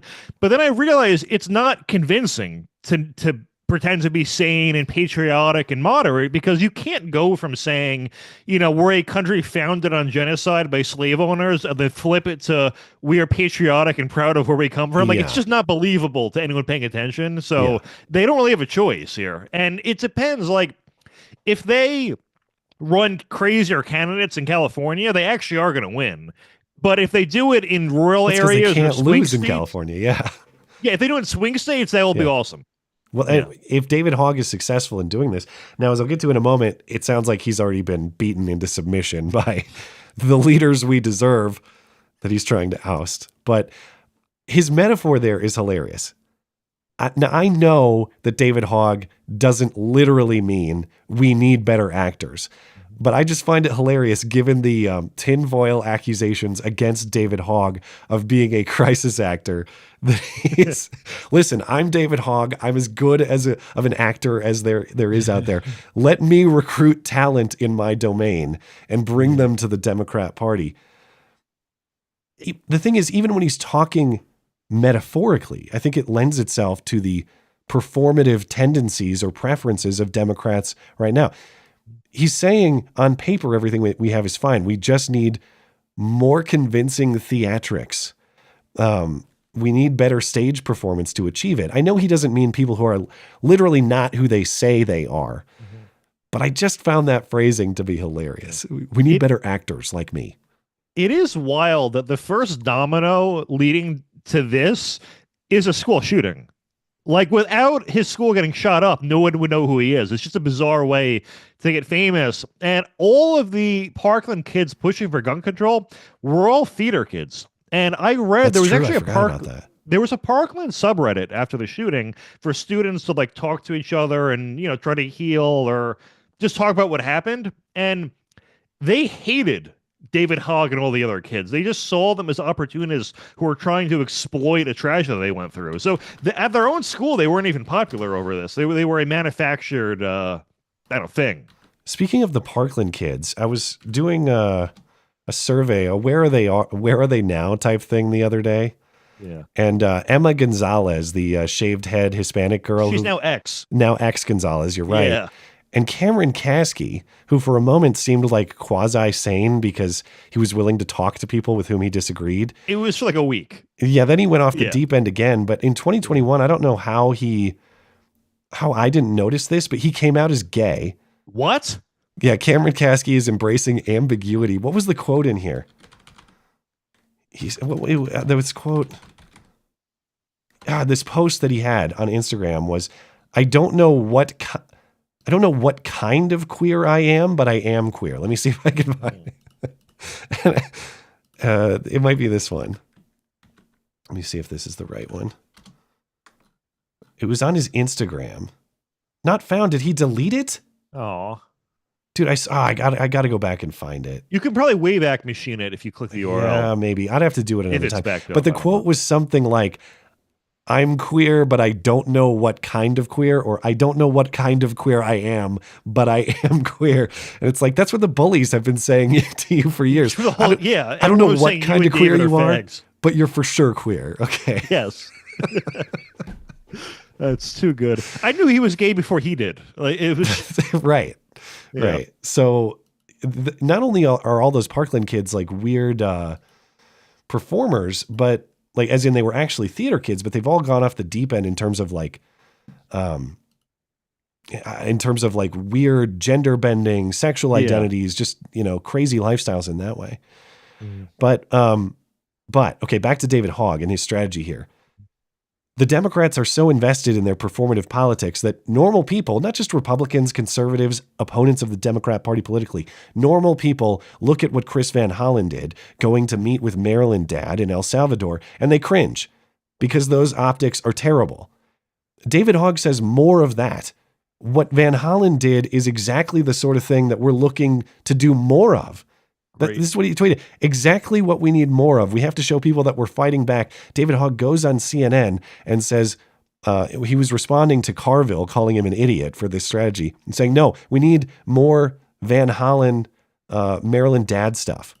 The most insane thing I ever heard is the vice chair of the Democratic National Committee is spending $20 million running against other Democrats. Aren't we supposed to run against Republicans? Carville believes in a politics of being timid, of hiding.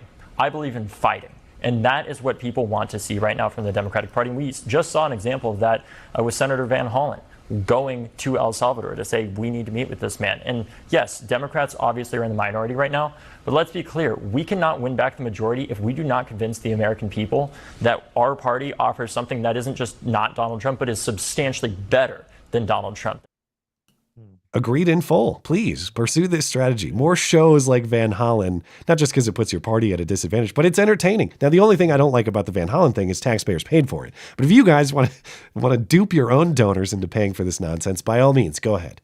Although I forget, their donors actually are us because they just launder money and, you know. Someone pointed out, like, one of the left's or Democrats' challenge right now is they don't have a figure who's like, quote unquote, that guy or the guy. Like with Trump, he's like, like a god within the context of politics. He can destroy someone's entire career with a tweet or a nickname. Democrats, there's just no one who's even 1% of what Trump is just rhetorically. Like who is there that could eat? Like their David picks Hogg. for 20. He's their best. Who? David Hogg. David Hogg, yeah. Yeah. But their picks, like the reasoning behind picking Tim Walz was they thought he would appeal to masculinity. Like that's how far lost these people are. And unless Trump really screws up, I think a Republican will probably win the next election, especially if it's someone like J.D. Vance. The real reason they picked Tim Walz is because of all his friends. I've become friends with school shooters. They're very useful for the agenda. Did he ever clarify he meant school shooting victims, or did he actually mean? He said what he said was, what I meant was I'm friends with David Hogg. So implicitly that means school shooting victims, but that just leads you further down the rabbit hole because David Hogg is Adam Lanza. If you know, look at them side by side. Adam Lanza from Sandy Hook is David Hogg. So, the prophecy has been fulfilled. I've become friends with school shooters. I know David Hogg is not Adam Lanza. Don't try to come after me, David. I respect what you're doing with the Democrat Party, and I don't mean to distract you. Please continue. There are boomer memes, though, that do try to equate them, although I think it's probably tongue-in-cheek. Yeah. Well, David Hogg, I guess, is browbeaten into partial concession here because Leaders We Deserve has apparently decided the ones we deserve are exactly the ones that we have, which makes no sense because they think that we need to replace them, but now they don't anymore. So Leaders We Deserve said $20 million to replace Democrats in Congress. What I meant was $100,000 to the Democratic Congressional Campaign Committee to support the candidates that are currently in office. And so David Hogg denied on X that he's trying to play nice with the party establishment. This is not me playing nice. It is demonstrating my commitment to winning back the House and making Hakeem Jeffries the Speaker. So David Hogg is very serious about reforming congressional leadership in his party, except the congressional leadership that exists in his party. They're safe. But other than that, he's all about reform. The thing, though, is there aren't really that many moderate Democrats. Like, when they had the vote on banning men from women's sports in the Senate is supposed to be, on average, more moderate than the people in the House. And every single Democrat voted against it. Like, even John Fetterman, whose whole shtick is... his whole shtick is saying right-wing stuff where you're like, oh, it's kind of reasonable. And then he always votes left-wing, which I guess is what you have to do in Pennsylvania. But there was not one that was reasonable enough to vote against that. Really, the only votes that Fetterman has had is I think he voted for a few of Trump's cabinet nominees. I forget which ones. But you're right that Fetterman has these moments of sanity. I realize in my evolving Fetterman appreciation, which I have, it's like almost nothing he says about politics or philosophy is actually correct. The only thing I like about Fetterman is he has a sense of humor, which is also incredibly rare in the Democratic Party. You talk about moderate politics, it's even more rare to have a sense of humor sufficient to make a joke that lands. And whether it's his retarded brain or the fact that he actually has a little bit of comedic talent, every once in a while, Fetterman has a joke that lands, and I appreciate that. Did you see his response to Matt Gaetz dropping out? What did he say? So he's like walking out of Congress, and like a reporter is like, "Did you hear about Matt Gaetz dropping out of the AG position?" And he goes, "Holy shit, what?" And his delivery was obviously way better than mine, but it's a very funny clip to look up. A lot of the comedy is his delivery, and it's I don't like I said, I don't know if it's just a product of his physical condition or I don't know, but he holds on to a little bit of talent or I don't know, effectiveness in that area. Anyway, back to David Hogg. Excuse me. It's getting rough. I know. I'll try to hang on. Back to David Hogg defying his party. What is the % chance that David Hogg gets Arkansided sometime in the next few months or years? I don't think he's going to last in the position at all. I don't really get how he got elected, too. I mean, I remember all the candidates were clearly insane, but there was maybe one or two that could have been more normal. I don't know. Who the hell was that? Remember the doctor, black woman of color who sang her speech? Yeah. There was another one who got up there and was like, I guess there was some talking in the audience, and she was like, "Excuse me, a black woman is speaking." And the whole set, the DMV lady. Did I just call her a black woman of color? That's redundant, but whatever. Yeah. I'm trying to do right by these people these days. Anyway. All right. I want to get back to a little bit of some Supreme Court stuff, because I don't know if you saw this week, but we might get some movement on birthright citizenship, which would be huge. The Supreme Court agreed to hear some consolidated cases on birthright citizenship, possibly on the merits, as in whether birthright citizenship is the correct understanding of the 14th Amendment or not. So back up just a little bit, give the context to this. Remember, on the first day of his presidency, January 20th, Trump issued an executive order defining birthright citizenship under the 14th Amendment and rejecting the citizenship for the children of illegal immigrants or the children of non-citizens who are legally here temporarily, like residents. That executive order, of course, is at odds with the current legal understanding of the 14th Amendment of birthright citizenship for everybody. As in, if you're born in the U.S., no matter who your parents are, you're born on this soil, you are automatically a U.S. citizen. So there are several legal challenges to that order. And now the Supreme Court, in this unexplained order, has consolidated them and agreed to hear them potentially on the substance. Again, whether birthright citizenship is the correct constitutional understanding or not. It's also possible that this decision will just be technical, as in there have been a bunch of stays applied to this executive order, stopping it from being the policy of the country. Will the Supreme Court talk about the scope of those stays, or will they actually get into whether this is the correct legal understanding or not? That remains to be seen. However, analysis, including this one from Ed Morrissey in Hot Air, notes that often the court applies limitation when it grants cert. So the court agrees to hear a case, and they say, we're going to hear the case on these terms or within this scope. The court didn't do that in this case, leaving the door open to the substance, the merits, whether birthright citizenship is the correct legal understanding of the 14th Amendment or not. So the door's open. The argument is set for May 15th. And the fact is, I want to go over the case against birthright citizenship just a little bit. At least in my opinion, birthright citizenship is just like Roe v. Wade and a million other cases which have wrongly interpreted the 14th Amendment. Now, I know that substantive due process under the 14th Amendment is a different question from birthright citizenship. They're not the same text. But the 14th Amendment has become the magical do-all text for all sorts of progressive purposes that, when they want to use the courts to achieve their ends. Section 1 of the 14th Amendment says that all persons born or naturalized in the U.S. and subject to the jurisdiction thereof are citizens. So it's not just birth here that grants citizenship, it's being subject to the jurisdiction of the United States. There are two clauses there for a reason. Now, many argue that it's just physical presence. Being here physically is what makes you subject to the jurisdiction thereof. But why would the constitutional authors write effectively the same thing twice? Is that not redundant? You were born here and also you're physically here.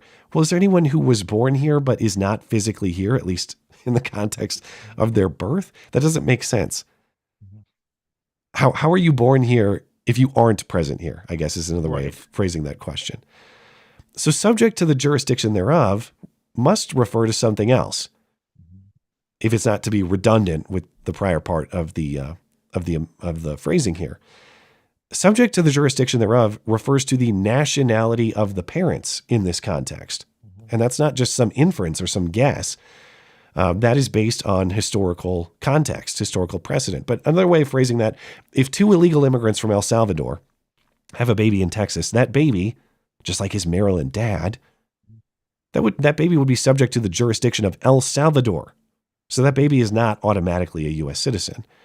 And as far as this evidence of birthright citizenship being a wrong interpretation of the 14th Amendment, or that automatic birthright citizenship was not the intent of the authors or the ratifiers, the 14th Amendment's language was an adaptation of the 1866 Civil Rights Act, which codified a lot of the stuff that was to come in the 14th Amendment. Congress enacted that in a statute before they actually got the amendment written and ratified. And under that federal law had basically the same phrasing, but they phrased it all persons born in the United States and not subject to any foreign power. Okay. Well, what does that mean? Right. Senator Lyman Trumbull, key figure in the adoption of the 14th Amendment, said the phrases mean the same thing. Subject to the jurisdiction thereof means not owing allegiance to a foreign country, to some other country. That's what subject to the jurisdiction thereof means, not physical presence, but in which country do you have citizenship? In which country do you have legal presence? Where did you come from? That's the question.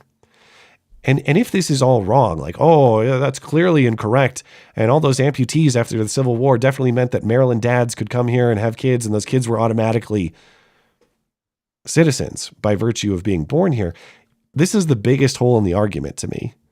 You have to explain the Indian Citizenship Act of 1924, because American Indians were not citizens of this country until that act, which was decades after the 14th Amendment was ratified in 1868.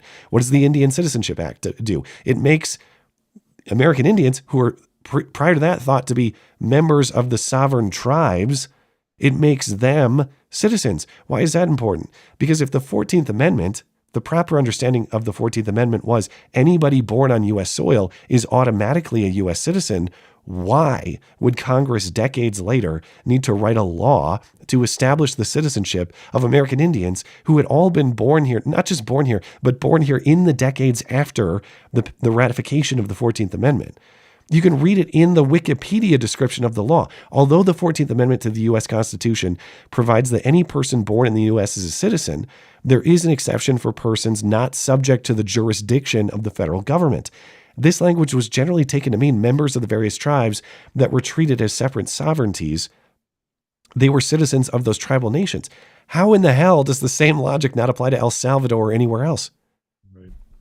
Well, that was going to be my main argument, so it kind of takes away a lot of my talking points. Sorry. But the other one would be that, and obviously I'm not a constitutional scholar, but the 14th Amendment is a Reconstruction Amendment. It's a post-Civil War amendment. The 13th to 15th are, basically to give rights to free slaves. So I mean, that was the purpose of it, not not what we think of as birthright citizenship for everyone. It was, actually the real historical context was a whole bunch of Maryland dads had come to the country and birthed a bunch of young Salvadorans who made excellent pupusa restaurants throughout the country. And they thought, you know what, this has been of such benefit to our country.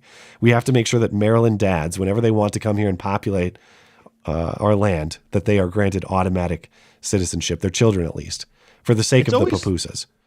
It's always funny when like liberals themselves cite the founding fathers and are like, whenever Trump does something, they're like, the founders would be so disgusted by this. And I'm like, they would be disgusted by women voting. Like, what the hell are you talking about? Yeah, that's probably true. And anyway, a lot of their disgust, I think, was probably correct in many ways. But, I'm not saying that as a negative. At all. Yeah. Oh, don't get me wrong. Their sexism, racism, all of those points, they were 100% correct. I make that argument unironically. I'm like, yes, they were, and I do not care. Even if they weren't perfect, they were men, as wise and philosophically sound as I believe them to be. They were men. Men are imperfect. But if you had to ask me, hey, who would you take to be your advisor for your life? And you have to follow their advice. Would you take like George Washington, Thomas Jefferson, name your founding father? Or would you take David Hogg and the leaders we deserve? I know how I'm going to answer that question. Yeah. The question answers itself, I think. Yeah. I mentioned, I know you had asked me this before the show. You had some comments you wanted to offer about the Karmelo Anthony and there was a great transition here. I just neglected to make it. Speaking of racist opinions, you had some thoughts about the Karmelo Anthony and Austin Metcalf murder case, and I had some thoughts about it too. But I covered their insane family press conference. I posted a video about it yesterday. So funny. I was sick. Thought, I'm not feeling well, but I've taken some videos off lately. I need to make this video. I'm going to try to be brief though. I'm trying to aim for it to be fairly short. Ended up being twice as long as videos I normally make because everything in that press conference was so insane. That's why I can't talk now, is because of the Karmelo Anthony family insanity. But anyway, you had thoughts. What are your thoughts? Sorry to ramble on this one. Get that mic. I think this is like something of a wake-up call for, if you want to call it, white America, and that I've never seen this kind of reaction to a story. People who have never made racial comments ever before are clearly becoming radicalized. I caught my wife watching your video on this the other day, and she's very much been following this and is, right-wing, but not, not as obsessed with the news I am. And, the whole concept of colorblindness seems to be one that you need to have cataracts to believe in at this point. It's a noble idea, but it's sort of like ideology that, or having national values. Like, you need both parties, and I'm just mean white people and black people in this context. You need both parties to agree to colorblindness for it to work. Yeah. And we quite clearly have one side that does not work. I mean, this is as racially polarizing as the OJ case. And both cases seem to come down to not a single fact. It's, are you black or are you white? Yeah. And, I think, and this is where I'm going to ramble, the premise of the civil rights movement, or I should back up a bit. A lot of people, conservatives and liberal, have this idea that, the civil rights movement was the zenith of racism in the 1960s. And, that can't possibly be the case because Barry Goldwater was characterized as racist and lost every state except the solid South. And what was that, 64? I'm hoping the date right. But, so that can't possibly be the case. But anyway, everyone views the 1960s as peak racism. And now we are, at least it's better off, or we are post-racism. And I make the argument that, the racism hasn't changed. I think there's the same amount of racism. What has changed is who is it acceptable to be racist against? And it used to be black people. Now it is white people. I mean, as Devin Tracy would put it, every systemic system of structural institutions that is rigged against people is rigged against white people. Affirmative action, DEI, diversity. There has never been a case of someone who wanted more diversity, who wanted more white people. And the whole point of the civil rights narrative is to guilt trip people against their own self-interest or against noticing that. Or if they do notice it, it is, okay, but think about how privileged you would have been 100 years ago. And all the key narratives are nonsense. I read the MLK files, and obviously this depends on how much you trust the FBI back then, but I think it was very convincing that MLK preached nonviolence as a smokescreen so that when his rallies would turn violent, as they very often did, he gets plausible deniability to say, I didn't encourage it. And there are political cartoons back in the 1960s mocking MLK for saying he was nonviolent. There was one that was very, very memorable where he's standing in front of his city on fire saying, now we're going to have my next nonviolent rally. And during the George Floyd riots, leftists would cite that to say, well, they thought, MLK was violent, and obviously he wasn't, so how could our rallies be violent? Well, he was violent. And then the other guilt-tripping narratives, like Emmett Till is probably the peak narrative of a black kid back then could whistle at a white woman and get killed. Well, that's never what was alleged. It was alleged he made a sexual advance on a woman who then fled and grabbed a firearm to chase him off. It was his friends who said he whistled at the woman. And I didn't even learn this myself until the New York Times obituary on, I think Carol Bryant was her name, that she wasn't the one who told her husband about what happened because she knew or thought he might do something radical. It was someone else who worked at the shop. Now, when Emmett Till was killed, we know two men were tried for it and got off. And there was plausible deniability. Like, this was not because they were white, but there was many people involved in the lynch mob that killed Emmett Till, and a number of them were black. So you cannot say this is a racial issue when there were black people involved in it. And it's just one big guilt trip. It is so that white people, and it's never going to end. In the year 2500, it's going to be, well, think about the KKK. And it's just, it's the problem with, and I'm going to wrap up in this, the problem with this sort of activism is it is deliberately open-ended in that as long as there is one black person killed per year where it's questionable, Black Lives Matter can thrive because they just will fixate on that one. And we are a country of almost 400 million people. So just statistically speaking, something's going to go wrong at some point. There is millions of police interactions. During one of them, someone's going to think something's a gun. Someone's going to just act irrationally, even if everyone's trained correctly.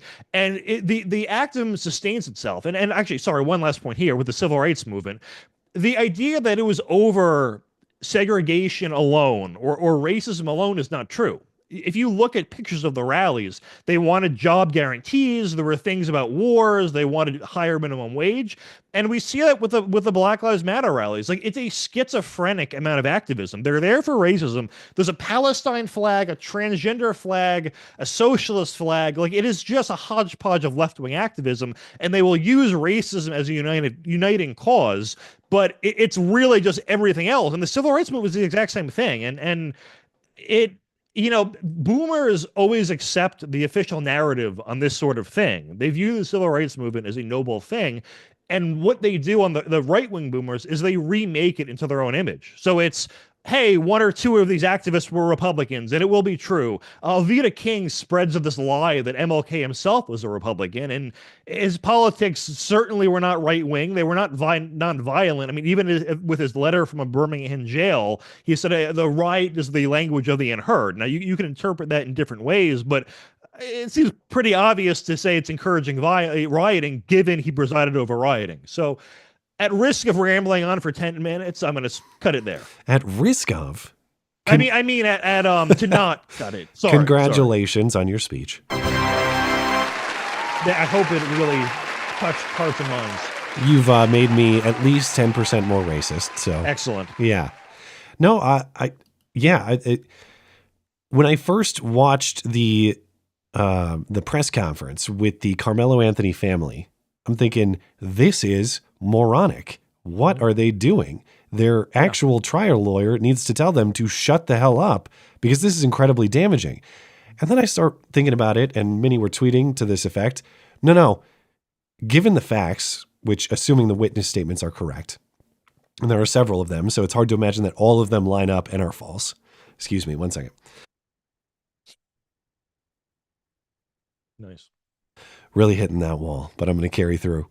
So given what looks like a pretty solid murder case or prosecution, the legal strategy may be what you're describing. Well, we can't win on the facts or the application of the law. We just have to make it black guy good, white people bad, and hope we get enough activists on the jury to do the OJ, to just acquit because it's correction for perceived past injustice. In the way that OJ was a response to Rodney King, this will be a response to what? George Floyd or Michael Brown? Rittenhouse for some reason? I don't know. Yeah, why, whatever. but- Even though, Chauvin's in prison, but maybe Michael Brown, because Darren, what's the Michael Brown guy's name? I forget, the cop in that case. Darren something. Yeah, I know who you mean. He Darren was Wilson? acquitted. Yeah, that sounds right. Okay. So I bring this up because one of the other things, it's not just the family making that case. You look at this fundraiser, and Matt Walsh was posting some screenshots from the Give, Send, Go fundraiser. You read through just a few of these, and I know people are, you had to comb through and find, these are cherry-picked. Not really. Yeah, I mean, they're not, to your point, most aren't saying, I hate white people and they should die, but there kind of are a lot saying that, and they have a non-zero amount of likes on them. A sampling from, sorry, go ahead. Do you have something you I want was to going say? to say, you know how bad race is in interpreting this case, that the judge who lowered his bail from $1 million to $250K, the black judge, is a Republican. Yeah, I heard that point Like, made. it's absurd. And I have not, like, a lot of the black conservative influencers are not necessarily excusing it, but are trying to downplay the significance and really not addressing it. Or when that school shooting happened in Florida, we're like, well, we're not going to blame all white people for this, like as if we're raising money for the guy. It was just, I don't know. I feel like I'm going nuts. Some of the comments on the Give, Send, Go fundraiser. These white people can die mad like they ancestors did. Whites have been obsessed with black people for years. That's it. It's just an obsession. We can't leave you alone. For years. Yeah. For years. It's 2025. The hate is embedded in their DNA. 64 likes. We are the defenders of our lineage. This is what I'm talking about. Like, it's not about the specifics of whether Karmelo Anthony did it or did not do it or the proper application of the law. It's defending your lineage. Karmelo Anthony is a stand-in for your lineage at this point, even if he's a cold-blooded murderer. This is America, and these flat whiteness immigrants from all over the world has always been open enemies towards foundational black Americans from day one. Okay. Yes, the many black founding fathers. All right. Like, yes, there were black people here at the founding. I'm not saying that there weren't, but we're going to rewrite the philosophical founding of this country to make the founding fathers black now. Okay. Well, like I don't mean any offense, but there's not very much cotton wealth going around today. Like, this whole black people built America, and I'm like, what percentage of buildings do you think were built by slave labor today? Well, the reason there's no more money to be made in cotton picking, as Jasmine Crockett says, is because they ain't picking no mo. So, maybe the empire could rise again, but it's because of a great uprising from our, congresswoman from Waffle House and her refusal to pick cotton anymore. So we're defending our lineage. All right. The last one here. I'm donating again after seeing the need for additional protection and expenses. I'm so glad to see him, Karmelo, get released on bond. These crackers need to understand that we are not our ancestors and they will reap what they sow. I hope the knife made a full recovery. That's nice. Justice for Karmelo. 25 likes on that one. So yeah, to your point, not all. Okay. I know that not everybody donating to this $500,000 fundraiser is trying to make this as simple as we're talking about, black good, white bad, but kind of a significant portion, right? Yeah. And if you go to also Metcalf's Instagram page, because I guess they can't take it down, the comments are all negative about gloating, like rest in piss, that kind of stuff. And it's almost entirely that. So, it's one thing to support the black guy. It's another one to take time out of your day to mock a dead kid who did nothing wrong. Yeah, well, I guess I talked about this last week. They're also trying to make him racist. There are fake posts from his Instagram. I love the one that says, I dare any one of those monkeys to show up at the track meet today. He's got an AR and a Glock. Like, so he had the AR and the Glock. He just decided not to use it when the necessity presented itself. If he is racist, it was clearly for good reason. I mean, like, what are you talking about? A little more racism probably would have helped him out. Yeah. Well, I got to play the intro though. It's time for Hoax Hate.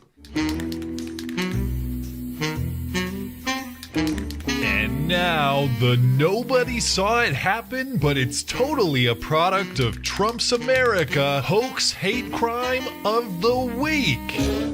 Ah, shit, it's backwards. You think they'll notice? This week, video went viral showing a man in the UK getting questioned by a police officer over his use of the phrase "speak English," his alleged use of that phrase. It's not confirmed that he said it. He denies it. He says he said, "speak loudly" or "speak up," something like that. This officer says if the man did say "speak English" to somebody else, that could be considered a hate crime. Apparently during some conversations between yourself, apparently you have alleged, and we weren't here, so I don't know you said it, but you've alleged to say, "speak English," or what's that effect? Speak clearly. Speak clearly. No, the gentleman's partially deaf. Yeah, he can speak clearly. Yeah. So I couldn't even hear him. No, and that's fine, and that's why we've just come to speak, because potentially someone could perceive that as a hate crime. Did we just know this was going to happen? No, I know. People, if someone says to me, "Officer, I believe this," then we need to look at it, because someone's potentially reporting to me a big crime. Okay.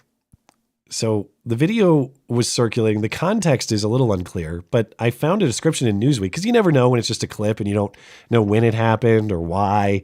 Maybe there's something contextually that we're missing. Well, according to coverage in Newsweek, not really. That is pretty much exactly as it appears to be. So Newsweek says that a spokesman for the police department in Cambridgeshire, so this is north of London, this police department says a police officer was called about a dispute over political campaigning in Wisbech. Quote, "Officers attended, no crimes were found to have taken place, and words of advice were given to both sides," the statement said. Police did not comment further because there were no charges filed and there's no further investigation. But it does appear that the context we can infer from the video is correct. There's some sort of political campaigning going on. There's some sort of argument involving a man who's elderly and has hearing aids and maybe said "speak English," but possibly just said "speak clearly" or "speak up because I can't hear you," and was understood to have said "speak English." And the police are saying you better be careful about telling people to speak the language of our country, because that could be considered a hate crime. And I know this isn't necessarily new to England or the UK, but how many slopes even remain to be slipped? And I was thinking about this earlier today. It's like totalitarianism in defense of your own country or nationality. That has its own problems. But at least it's like extreme nationalism to protect one's own identity. Okay? At least there's a sensible motive, even if you are too harsh on your perceived enemies. But this brand of cracking down on your own citizens to protect the sensitivities of foreigners is such a weird paradox. It's aggressively authoritarian and pathetically weak at the same time. I don't know. I mean, I'm sure something like this has happened historically. It just seems so silly. Well, I'm trying to understand the chain of events. So he said to a guy, if he did say to a guy, "speak English," the guy clearly understood him saying "speak English," which means he does speak English himself, I guess. So if someone's bilingual and you want to say "speak this language," like it's just so bizarre. I mean, obviously the police were right, in not filing charges. It's just the fact that this was even an issue. Still got a warning. It sounds like he was going 60 and a 55 and they said, "Hey man, be careful." I remember I had a friend who I think he got in I can't remember what the kind of altercation was. He's a British guy with some Muslim woman, and it was almost held off on saying something back to her, and then was like, "Oh, we're in America. I can tell her to fuck off." Wow. I'm so relieved. Good for him. Yeah. In Millville, Delaware, 2 firefighters have been fired and are now facing hate crime charges, accused of chasing a coworker around the fire station with a noose. The 2 men are also accused of making racist comments toward the victim. Here is some local reporting. 2 Delaware volunteer firefighters are under arrest following what police say was a hate crime that happened at their fire station. Delaware State Police say last year, Jay Droney and Jordan Hastings chased a Millville Volunteer Fire Company employee around the station with a rope tied in the shape of a noose. Police say Droney also made a racist remark and continued to make racist comments to the victim afterward. Both men now face charges and are no longer members of the fire company. So I'm reading the story. Well, I'm hearing in that story. What do you mean last year? Last year they did this and charges are filed now? Why? Well, read the story. The Millville Volunteer Fire Company Administration contacted the Delaware State Police on April 9th about the incident that occurred in February 2024. Okay. So this isn't last year, like December.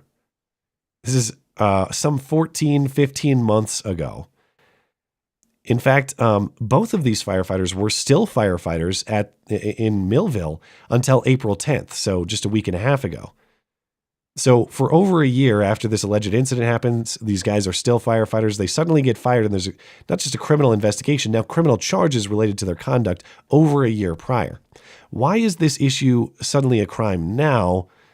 Not really explained in this story, though there are more details I found elsewhere. Who is even the supposed victim? Unidentified, but he is a man of color. So when I first read this story, this is in local NBC, I'm thinking, well, why is the story becoming a story now? This guy's got to have some kind of workplace dispute and decides he's going to resolve it with some weaponization or leverage about some story that he was chased around this way a year ago. Yeah, okay. You get some different coverage in Delaware online. You see the pieces start to come together. So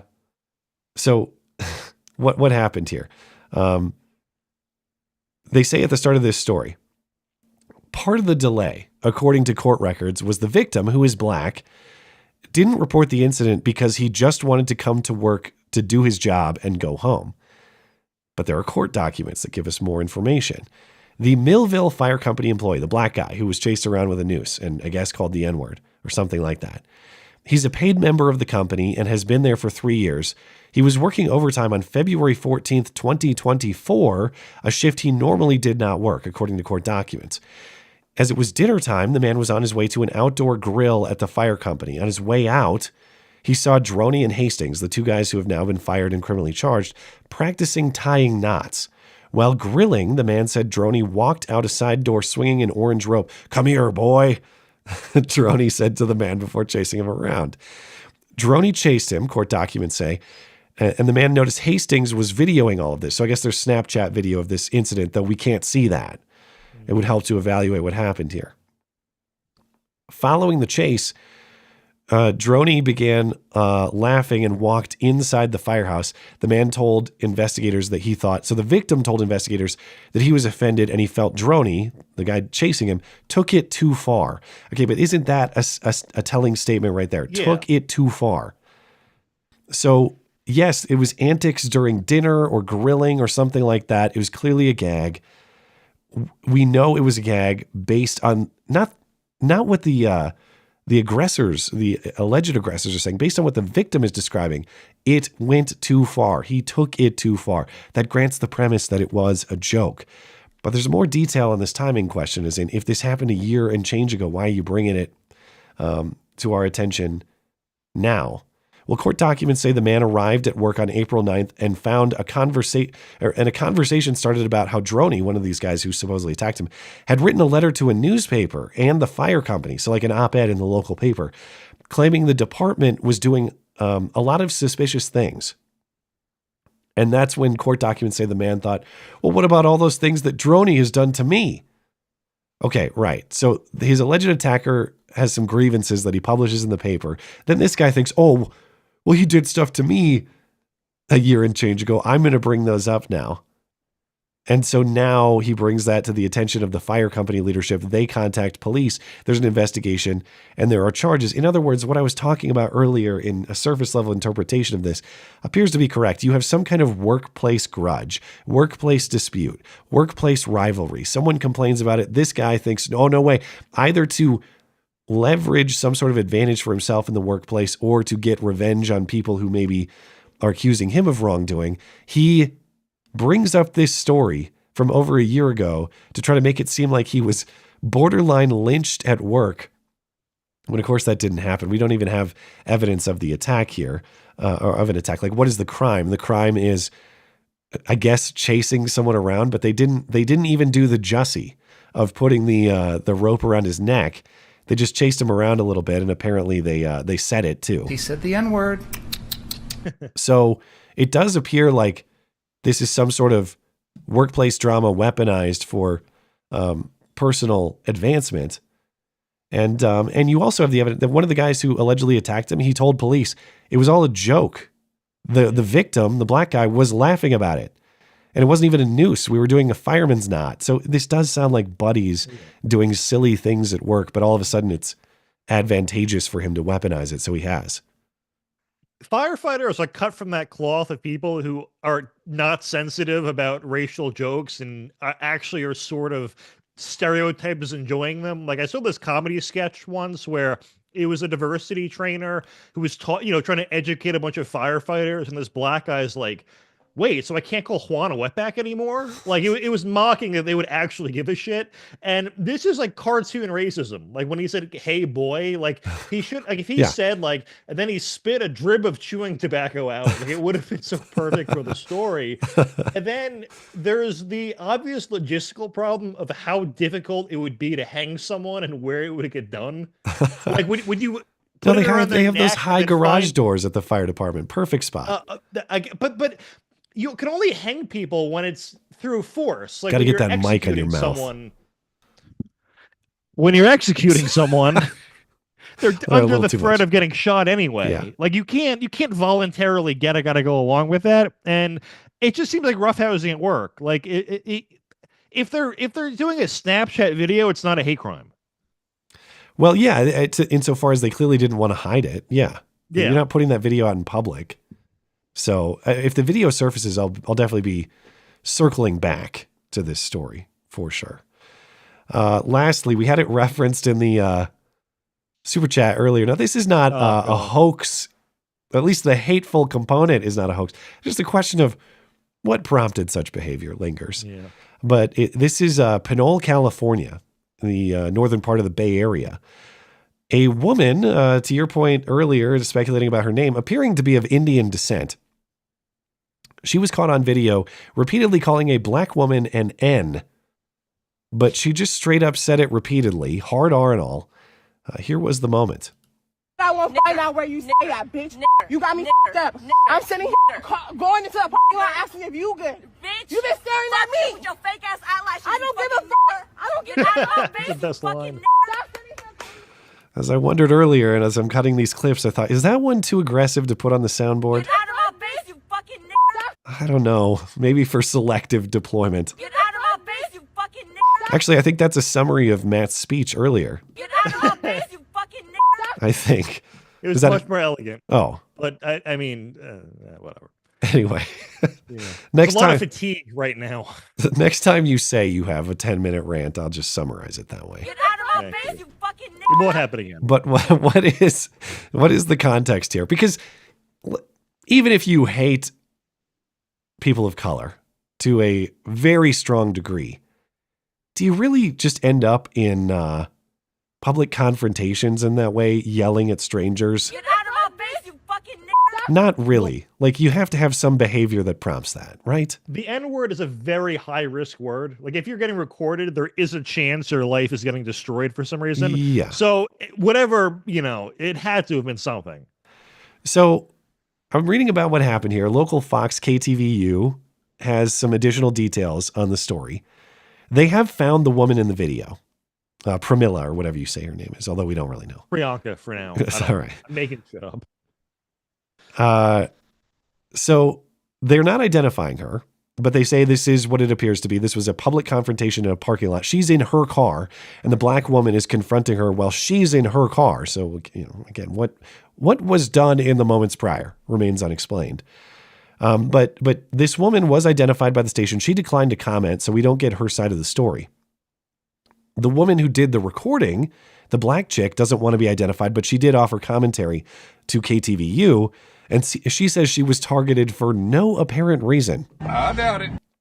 She said, it's quite unfortunate the verbiage she was using. It's unacceptable. I don't understand why she was using it toward anybody in public at all. She's obviously not supposed to be using that type of vulgar language.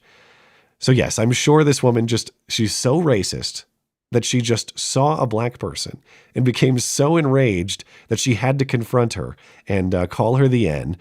But even if you believe that, as presented, it doesn't explain why is she in her own car telling another woman to go away and that other woman won't go away. And it would have to be where the black woman's starting to walk by and then she just lowers her thing. And here's the thing too, she probably cut the recording to start with the N-word because it's not like she's just saying it for a minute straight at someone and they pull it. Like it takes time to pull out your phone and record. She tried the softer slurs and it wasn't working, so she had to deploy the N. That's it. But she definitely cut everything before She tried jogger. She tried basketball American. She tried all of them, and she had to use the hard R. But yeah, you're right that like it's not just the edit. There's a moment in time where you actually have to take out the phone. If you have a phone like me from 2019, it takes a while. It's so laggy. You got to like unlock it and you got to get the camera app going. It's all frozen. Yeah. I'm going to play it one more time, not for comedic sake, but because the black chick says something at the start. I want to hear it again to make sure I get it right. I won't find out where you stay at, bitch. You got me fucked up. I'm sitting here going into the parking lot asking if you good. Bitch, you been staring at me with your fake ass eyelashes. I don't give a fuck. I don't get out of my face, you fucking nigger. You've been staring at me. Okay, so it just seems like there was some perceived. If I'm going to diagnose how or why this happened, what I'm guessing is Indian woman is sitting in her car in the parking lot for whatever reason. Shaniqua walks by. And for whatever reason, Pramila is having a glance at Shaniqua. Now, maybe Shaniqua has a very absurd appearance. She seems like the kind of woman that might. Black people don't like eye contact with you for more than like 2 seconds. So she's accusing her of staring at her. Yeah. So I'm guessing that there's some kind of eye contact that she didn't like. Yeah. And she goes to Pramila in her car and starts making accusations. And the accusations escalate to the point that Pramila is getting not just more and more angry, but more and more threatened by someone who is accosting her with unknown intentions outside of her car. And she just, she's like, listen, this is California. I'm not allowed to have a gun. I have to deploy the only self-defense mechanism I have. Get out of my face, you fucking nigger. That's what I'm guessing happened. But I can confirm, by the way, her last name was Patel. I have that intel on the situation. All right. Distant relative. But I didn't even get to the most absurd part of this story. It's not just the confrontation. It's the fact that Pinole police say they're investigating the N-word lady for a possible hate crime charge. Statement from the department says, due to the nature of the verbal exchange between the involved parties, the incident has been classified as a hate incident and is currently under investigation by the department's Criminal Investigation Bureau. So according to KTVU here, the N-word woman, she has a criminal record as well. She has what does it say here? Let me find it. KTVU has learned that the woman, the N-word lady, she has a pending criminal case charged with repeatedly stealing from Ulta Beauty. So that's the one thing that makes me skeptical of the Indian woman. Not just that, let's put it this way. Women steal makeup from stores at an alarming rate. Like women you think are morally square, women you think are good women, they still steal makeup. And so 2 factors here. Number one, for her to be outside the norm of makeup theft, and then also for her to steal in volume sufficient for a California prosecutor to bring charges, that tells me that she steals a lot if they're actually, or maybe they're going after her for whatever they can because they know of her proclivities, that time of the night, proclivities to use a certain word they don't like, of an N variety. Poor girl. Anyway. I remember when I was in high school once, like me and some friends were like walking a Quick Check, and I had a black friend. I'm not racist, and he was like walking like to the left of the yellow line. Yeah. And some guy like swerved around us like in a cartoonish manner, and then we ended up like he was also going to the Quick Check, so we see him and he like says like, obviously joking, but he goes, "I would have hit you, but it would have been a hate crime." Get out of my face, you fucking. I thought you were gonna badum the thing. Oh, if you want a rim shot, I can do that. Thank you. They're available upon request. Yeah. It's funny, That's how it works. But yeah, for this hate crime investigation here, like even taken at its worst, let's say that this lady was just an insane aggressor. Like this black chick didn't do anything to her. She was just being mean. Okay, telling someone to go away while using the wrong words. She's in her car. Yeah. The black chick won't go away. What's she supposed to do? What is the crime there? Like the words are the crime when you're in your car and saying, leave me alone, I'm in my car. Got to question why the video is cropped so tightly. What was the black chick doing before the video started? I'm saying we're going to return to this story because we're going to find out there was a lot of N-wordly behavior that explains this event. I am not going to be niggardly. Bernie was onto it. All right. Anything else you want to say about this case before we are finished up? Trying to think. No, I have nothing insightful. No. Glad you got it all off your chest earlier. Yeah. Yeah. All right, let's catch up with our super chats. We'll call it a night. All right. Over on Rumble, Spirit of Lexington says there are fewer people I loathe more than David Hogg. He's built his fame on the corpses of his schoolmates. I mean, yeah, it's the whole thing. Yeah, it sucks. Like it doesn't mean that he can't be an activist, or it doesn't mean that he can't live the life that he wants to live. But you were making the point earlier. The fact of the matter is he is known as a public figure because friends of his were killed. Shot. And he can't change that. I'm not saying he can, but I think it's fair to say, like, does he ever recognize those deaths beyond using them to advance his political agenda? I don't think he ever has. The only time he references them is in service to the agenda he wants to achieve. Yeah. So, which he failed at, by the way. There's no legislation passed. I mean, they got some stuff in Florida, like red flag and stuff, but not national. Yeah. Yeah. So, anyway. Dangerous Spaces. Hogg, you fucking moron. You had many actual performers, even some actors selling the Kamala Harris script. At that point, too, there were lots of actors. Actors tend to team up with the Democrat Party, that's for sure. How'd that work out for you? The Dems' message is inane, and it is what people are rejecting. Yeah, for sure. It's not a messaging problem. It's a substance problem. It's a product problem. GR says, hey, my Chattanooga joggers. Basketball Americans, rigor. Jeez, dude, like Jackson impersonators. You're really trying to get you're just like an Indian woman shopping in Pinole, California. Get out of my face, you fucking You can't. You remember? Hold on. You can't say boy to black people because racism. Well, I guess they're saying because of the chasing. It was racist. I don't know. Didn't know Flava Flav was a white supremacist. He totally is. It wasn't Flava Flav pro-Trump or something. Was he? I mean, I don't know. He got a lot of celebrities near the end, which is kind of cool. Or am I confusing him with another old rapper? I don't know any of them, so. Maybe he's not. Maybe he's anti. Yeah. Yeah, he was, because he I guess he was mad at Snoop. Flava Flav. Wait, is it Flavor Flav or Flava Flav? Now I'm confused. It's got to be Flav. Flavors too. It can't be just the word. I guess we could just look it up right now. Well, I'm trying to figure it out because this article is talking about Flavor Flav, not Flava Flav. Flavor Flav warns Snoop Dogg and Pitbull after Donald Trump's pet eating claim. Flavor Flav says, I'm an expert in flavors, and I know that nobody is barbecuing cats in Springfield, Ohio. I can assure you of that. So I think Flavor Flav is anti-Trump. I was wrong about that. You are fake news. Very fake news. Snoop Dogg killed Trump in a music video and now supports him. Yeah. It's so bizarre. Well, he smoked a lot of weed. I assume that is a factor. So, all right. Where did I leave off here? Oh, that's right. GR. Thank you.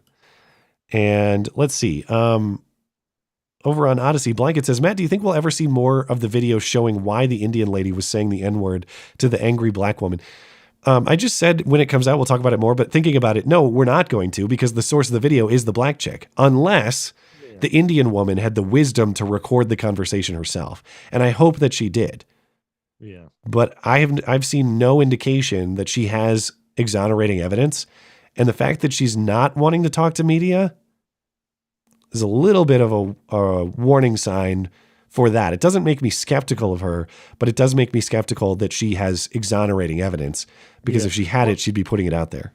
Well, if she does get I mean, if there's a criminal case, wouldn't the police have to, extract all the data from the black woman's phone? Yeah, maybe So- that's how it would happen, right? Yeah.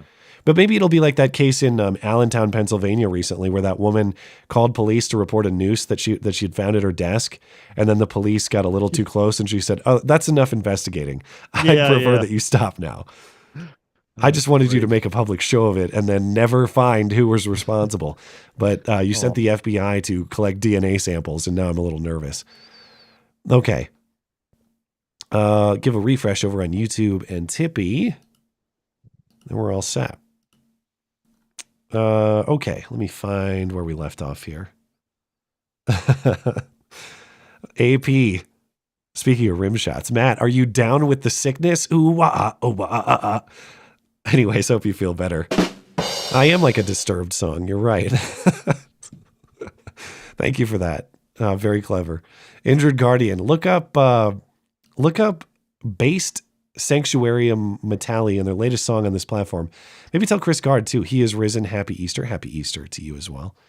I'll have to look that up later. Look up the band Sanctuarium Metalli.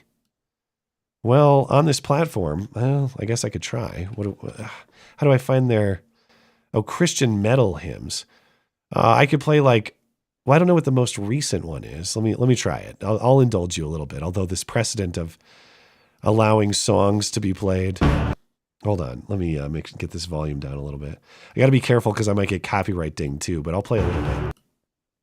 Oh, love God Wait a above minute. all things. Oh, this isn't just a song. It's like a...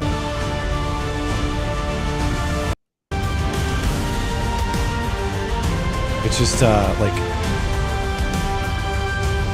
Christian metal or something? Oh, it's just an instrumental. And then it's, okay. So it's like a metal instrumental, and then it's a thank you message, and this is a channel devoted, I guess, to like Christian metal songs, apparently. Thank you for that, Injured Guardian. Appreciate it. And Chris Gard, man, I hope Chris Gard, our Australian music guy, I hope he'll come on the show sometime. Chris, if you're listening. I was told that you would come on here at some point, and I'm still waiting a million years later. But no pressure. No, Chris has done awesome work for my channel and for this show. So the door's open for him anytime he'd like to come on. I'd love to have him.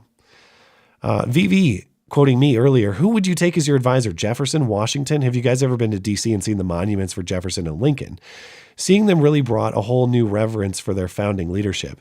Well, I have some questions about Lincoln, but I have been to both monuments.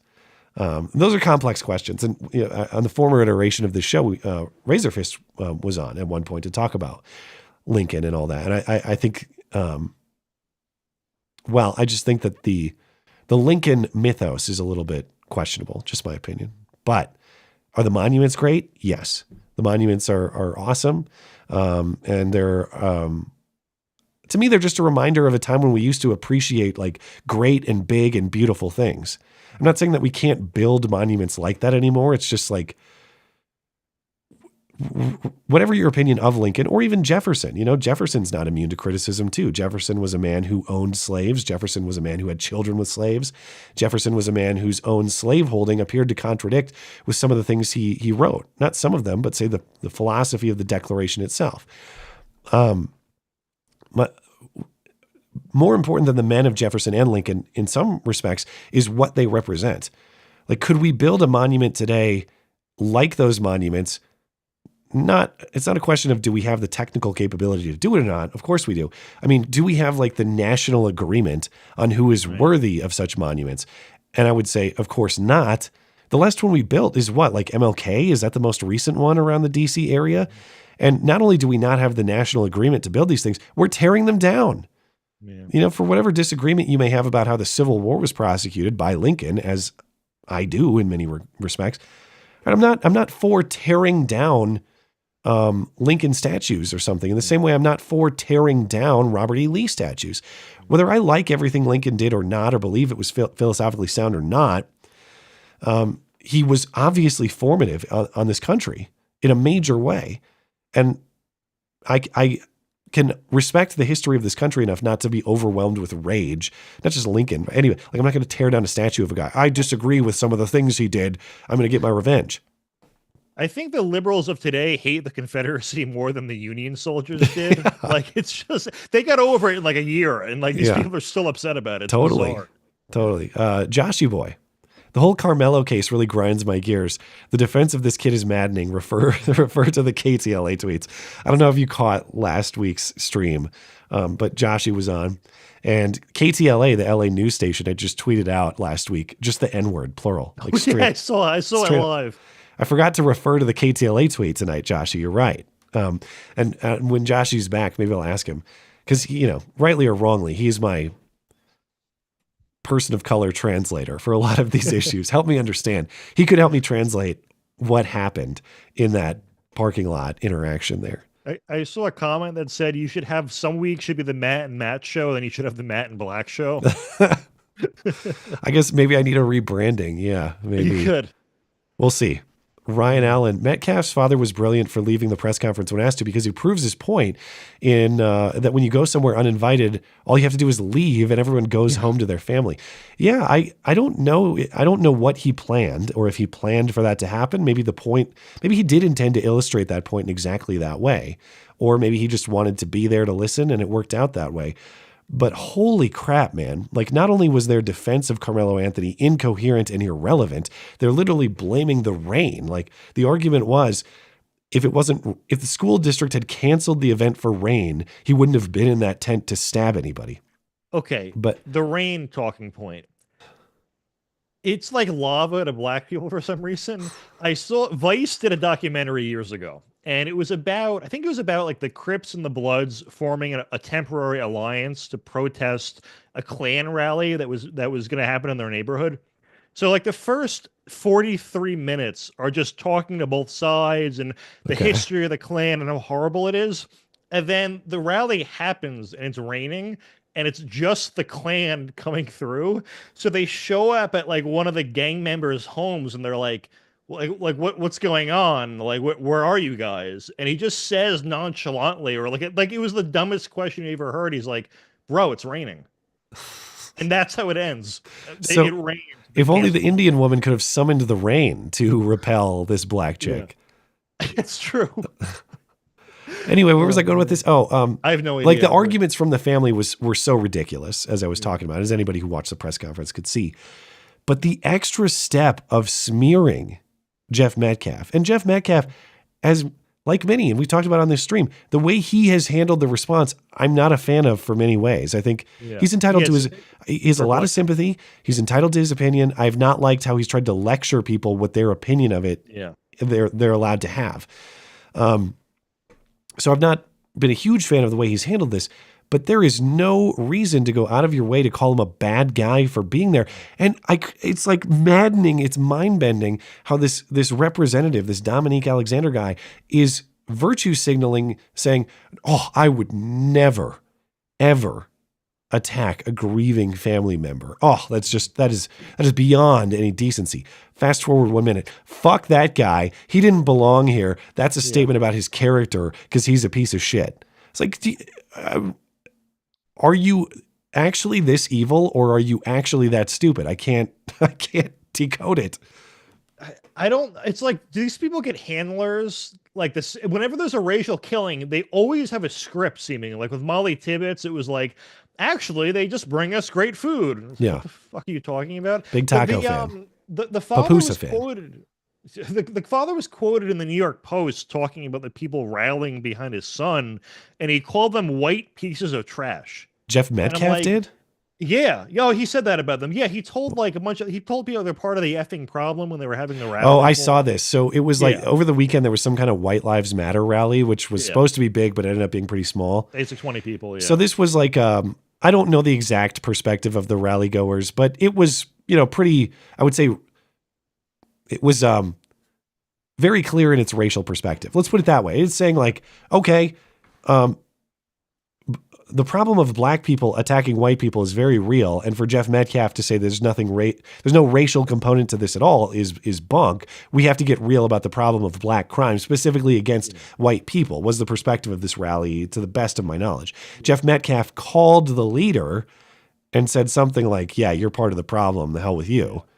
And that was the nature of that encounter. And in his defense in that case, though, it wasn't just his opinion. My understanding is that organization and event was using his son's image. So I think he was trying to like detach himself from them, which I can understand. Like, it's not just a lecture about opinion at that point. You don't want an event that you don't control to be branded with your family's image, which is a complaint I get. Yeah. I do want to say, though, that if just to everyone in the audience, if I am killed in a similar manner, please like burn down a block of Philadelphia in my honor. Not in Minecraft. Yes, please honor Matt with a race war. In Minecraft. Yeah. Not in real life. You know, I was telling Joshy too, I played Minecraft for the first time, and Joshy's got actually, let me get to this, because Joshy's got a Minecraft related super chat in just a second. Oh no, it's the next one. Matt, since you're a new Minecraft player, be on the lookout for Endermen. They're the tall black figures that steal things and get pissed off if you just look at them. They're just like real black people. Get out of my face, you fucking nigga! Okay, I'm going to stop pressing this button, I swear. No, I was saying, yeah, so I played Minecraft for the first time with my son a week and a half ago or something like that. Do you play Minecraft?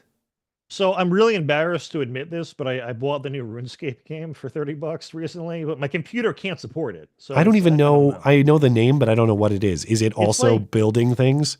It's like a game where no one playing it is enjoying it. You just kind of do the same thing over and over for 20 years. But I know I haven't played it in years. They released a new version of it that's kind of like World of Warcraft, but it's themed like RuneScape. So I'm embarrassed to be admitting this to everyone, by the way, but it's. Dude, might be part of my life. There are some video games where I know I'm in the minority and I just don't get it.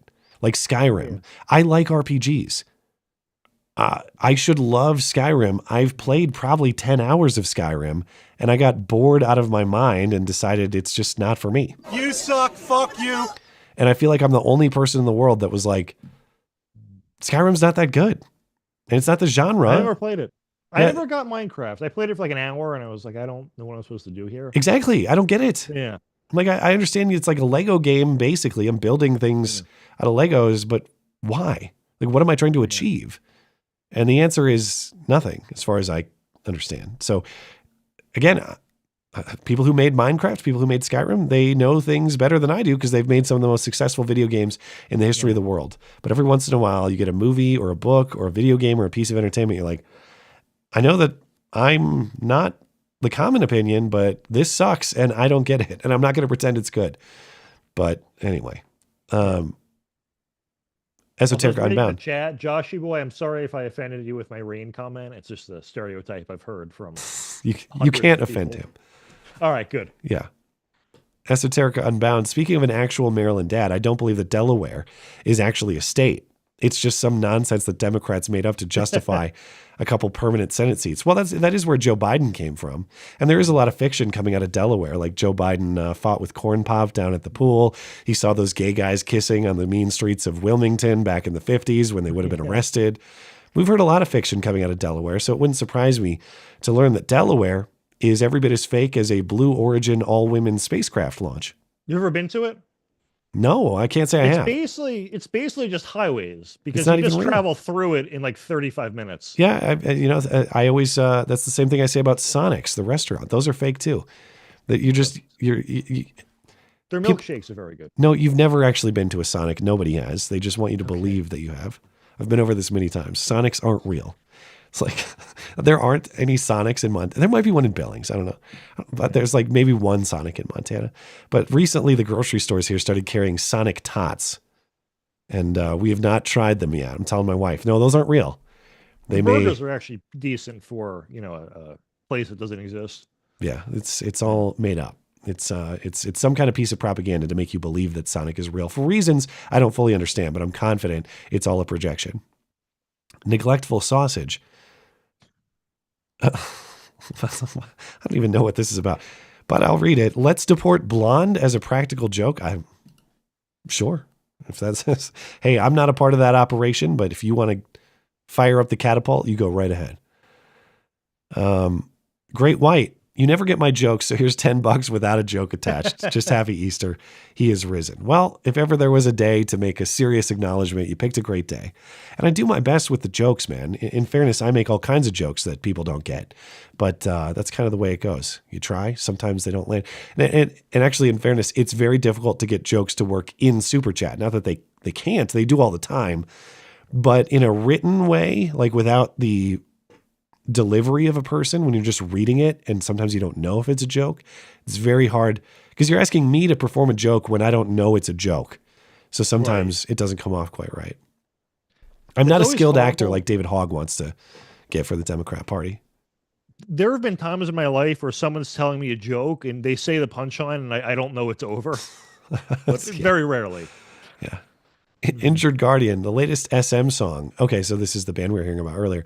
An Easter hymn, Christ the Lord is risen today. So I must have clicked the wrong video because that was like a instrumental plus commentary. I thought Chris Gard was here in 23. Didn't he discuss the Susan song? Chris Gard has joined the stream before, yeah. He just hasn't joined recently. But yeah, cool guy, incredibly talented, does work a day job, has a family. So I completely respect his limited time. And so maybe someday he'll come back. Injured Guardian, rain terrifies joggers, especially the women. So your myth is confirmed. I didn't know. God, did you ever? There was a viral. This comment says Matt was born in 2000. Is that actually true? No. Are they talking about you? I don't know. I was born in 1993. To me, if you don't have a memory of 9/11, like I don't care about your opinion. You thought I was 24? First of all, thank you. Final Breath said so, and he put LOL, so he thought it was funny. Yeah, no, you're off by over a decade, but other than that, you're pretty close. 1987. Yeah, 1987. Really? So I'm 37 and a half. Yeah. Very cool. Yeah. But I'm flattered that anybody thought that. No, that must have been another joke in the Super Chat. So, yeah. 30? You thought you were older than me? No, well, I thought you were my age. So right. My dad asked me how old you were today because he knew I was going to be on the show, and I'm like, oh, he's my age. Well, I don't know. Thank you for the compliment, I guess. Yeah. Anyway, I just talk like I'm 80 years old. I'm not, in fact, 80 years old. All right, I think we're all set. Cool. Oh, there's one more over on Rumble. GR says, first thing that came to my mind when Mr. Metcalf was escorted out of the press conference was crazy how he was asked to leave a place he shouldn't have been and left without shanking anybody. Wow, it was model behavior. For sure. Thank you, GR. All right. Anything else you want to comment on before we're out of here? Any other rants? Can I plug my book before we leave? Yeah. You want me to pull it up? I have a copy next to me. Oh, okay. Man Behind the Curtain, $10 on Amazon. It's like the definitive book on George Soros somehow. And I got one on Alex coming out later this year. That is very, very good. I tried to bring this up and Amazon has me blocked with a CAPTCHA. Can I solve it? JL. Cyberdoc says, I don't think he thinks I'm a solid co-host, so you got to get rid of me. Oh, okay. I'm just reading all this one guy's comments. Well, you had a good run, but let's see. Where's I have a button. The link is in your description. This is Matt Palumbo links. Yeah, it's there. Yeah. No, you're fired. Yeah, sorry. You had a good run, but the chat has determined. You're fired. All right. Plugging more merch, shameless. This guy hates me, man. Like, my number one, he's my freaking nemesis now. All right. Well, anyway, it's my last plug ever. All right. We will appease him by ending the show there and putting him out of his misery. Perfect. Appreciate everybody for tuning in tonight. Thanks to the live chatters and super chatters for making the live show a success. If you're listening on demand later, thank you kindly as well for supporting the show.